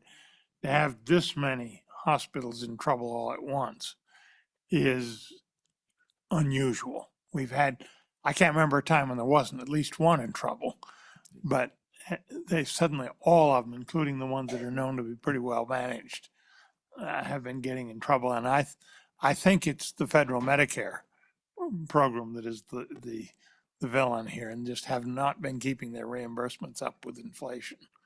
And that's, we may have to take some major action, Madam Chairman, but we probably need to pass this bill regardless. Madam Chairman, I would say, Mr. Bully? I would say that Medicare is an issue, and we're actually facing cuts right now. There are cuts coming. It's one of the problems that has exacerbated this problem to the degree that it's at right now. Thank you. Committee, any further questions of Mr. Boley? Representative Ottman? Thank you, Madam Co-Chair. Mr. Boley, could you explain with the hospital districts how a district then, who is the, I guess, payer, is responsible for the support financially of the hospital, if that's right, how they come up to reorganize under this? And then also, I was wondering if a hospital has loans out to the federal government, how is that reorganized? Mr. Boley? Madam Chairman, Representative Ottman, so a couple of good questions there. Hospital districts have taxing authority. They get mill levies. Normally, the mills that they receive are a very small portion of their total operating costs, and so, and I would say that with reductions in property taxes, where our hospital districts rely so heavily on those mill levies to stay solvent and maybe have a 1 or 2% loss as opposed to a 5 or 6% loss, we're going to see additional problems for our hospitals. That's my prediction. As far as reorganization, they have an elected board of those that live within their hospital district, and they're the governance of that. They also have the counties that are involved, and so they could easily go through reorganization and restructure their debt.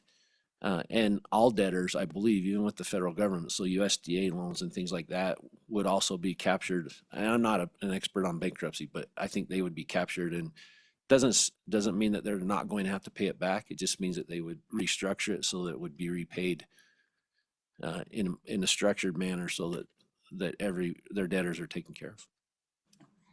Follow-up, Representative Ottman. Thank you, Madam Co-Chair.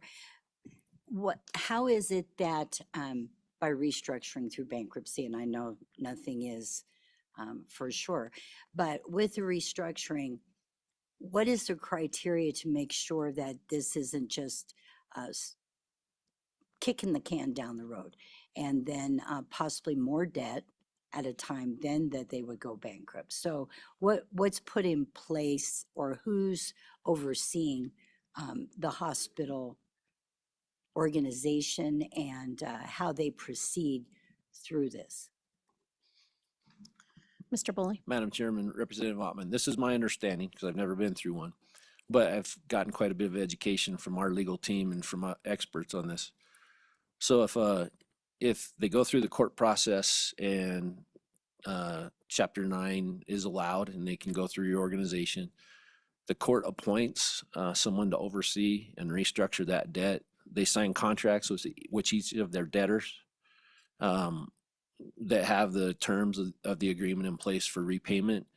And then if the hospital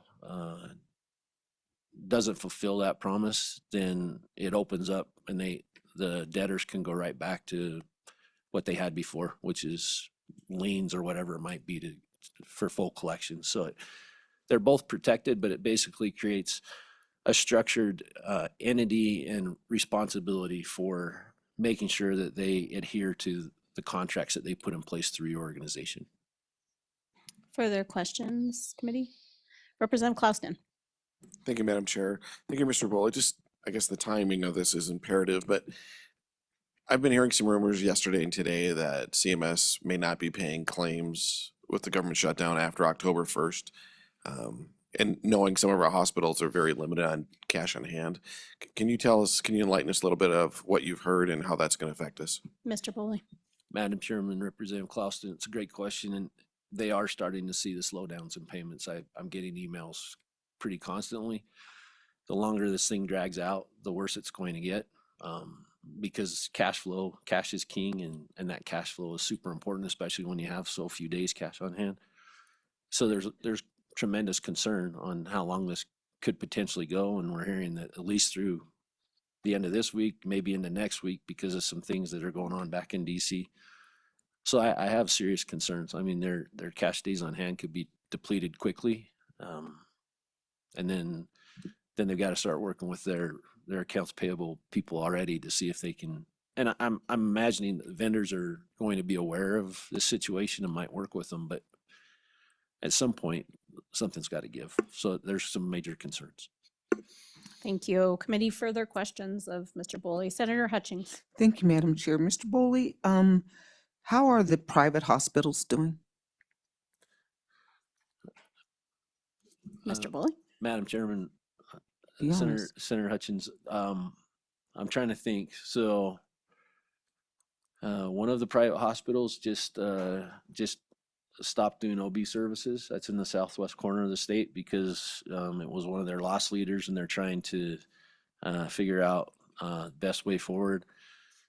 But for the most part, I would say that our private hospitals are probably doing a little bit better than our governmental ones, and that's mainly because of business practices that they use, where they're more accountable to corporate headquarters than they are to what the citizens and the voters want in their communities. Mr. Boley, Madam Follow up, Chair. Senator Hutchings. I like that little comment at the end because I think you knew where I was going. Depending on the government is always a bad thing. Thank you. Would you agree or not? Thank you. Madam Chairman, Well, Senator Mr. Hutchins, Boley. what I would say is that we don't have a lot of choice, but yeah, the government can sometimes really create a lot of issues for us. Committee, further questions? Okay, seeing none, thank you for joining us. Thank you. Thank you for your consideration on this. Any further public comment on the bill draft, hospital bankruptcy proceedings? None in the room, any online? Okay, seeing none, we will close public comment on this bill draft. Committee, what is your pleasure? The bill has been moved by Representative Thayer, Second. second by Representative Yin. Discussion amendments. I will jump. Yeah. Go ahead, Mr. Senator Senator Crum. Crum.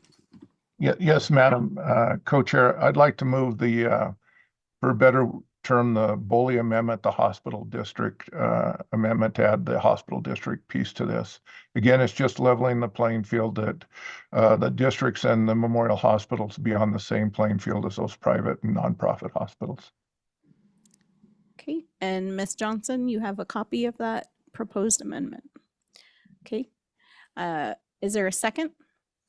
Second by Representative Thayer. Discussion on the amendment. Okay, seeing none, we'll go ahead and vote on Senator Crum's amendment. By a show of hands and a voice vote, all those in favor, please state aye. Aye. All opposed, no? Okay, that amendment has passed. Further amendments or discussion on the bill? Okay, question being called. We'll go ahead and take a roll call vote on hospital bankruptcy proceedings. Senator Crum, Yes, Madam Co-Chair. Or yes, I'm sorry, yes. is that an aye vote? Senator That is Crum? an aye vote. I thought it was a question at first. I apologize. Aye. Senator Hutchings? Aye. Senator Scott? Aye. Senator Steinmetz? Aye. Representative Klauston? Aye. Representative Gugemas? Aye. Representative Heft? Aye. Representative McCann? Aye. Representative Ottman? Aye. Representative Thayer? Aye. Representative Wasserberger? Aye. Representative Yin? Aye. Co-Chairman Brennan? Aye. Co-Chairman Rodriguez Williams? 14 aye.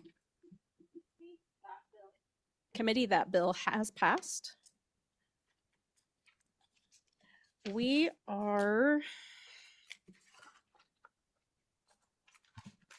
at a point where I believe we need to take a lunch break and then reconvene and come back and take on unemployment insurance coverage, get updates from our agencies on the big beautiful bill, and then go through toxicology and death certificates bill draft.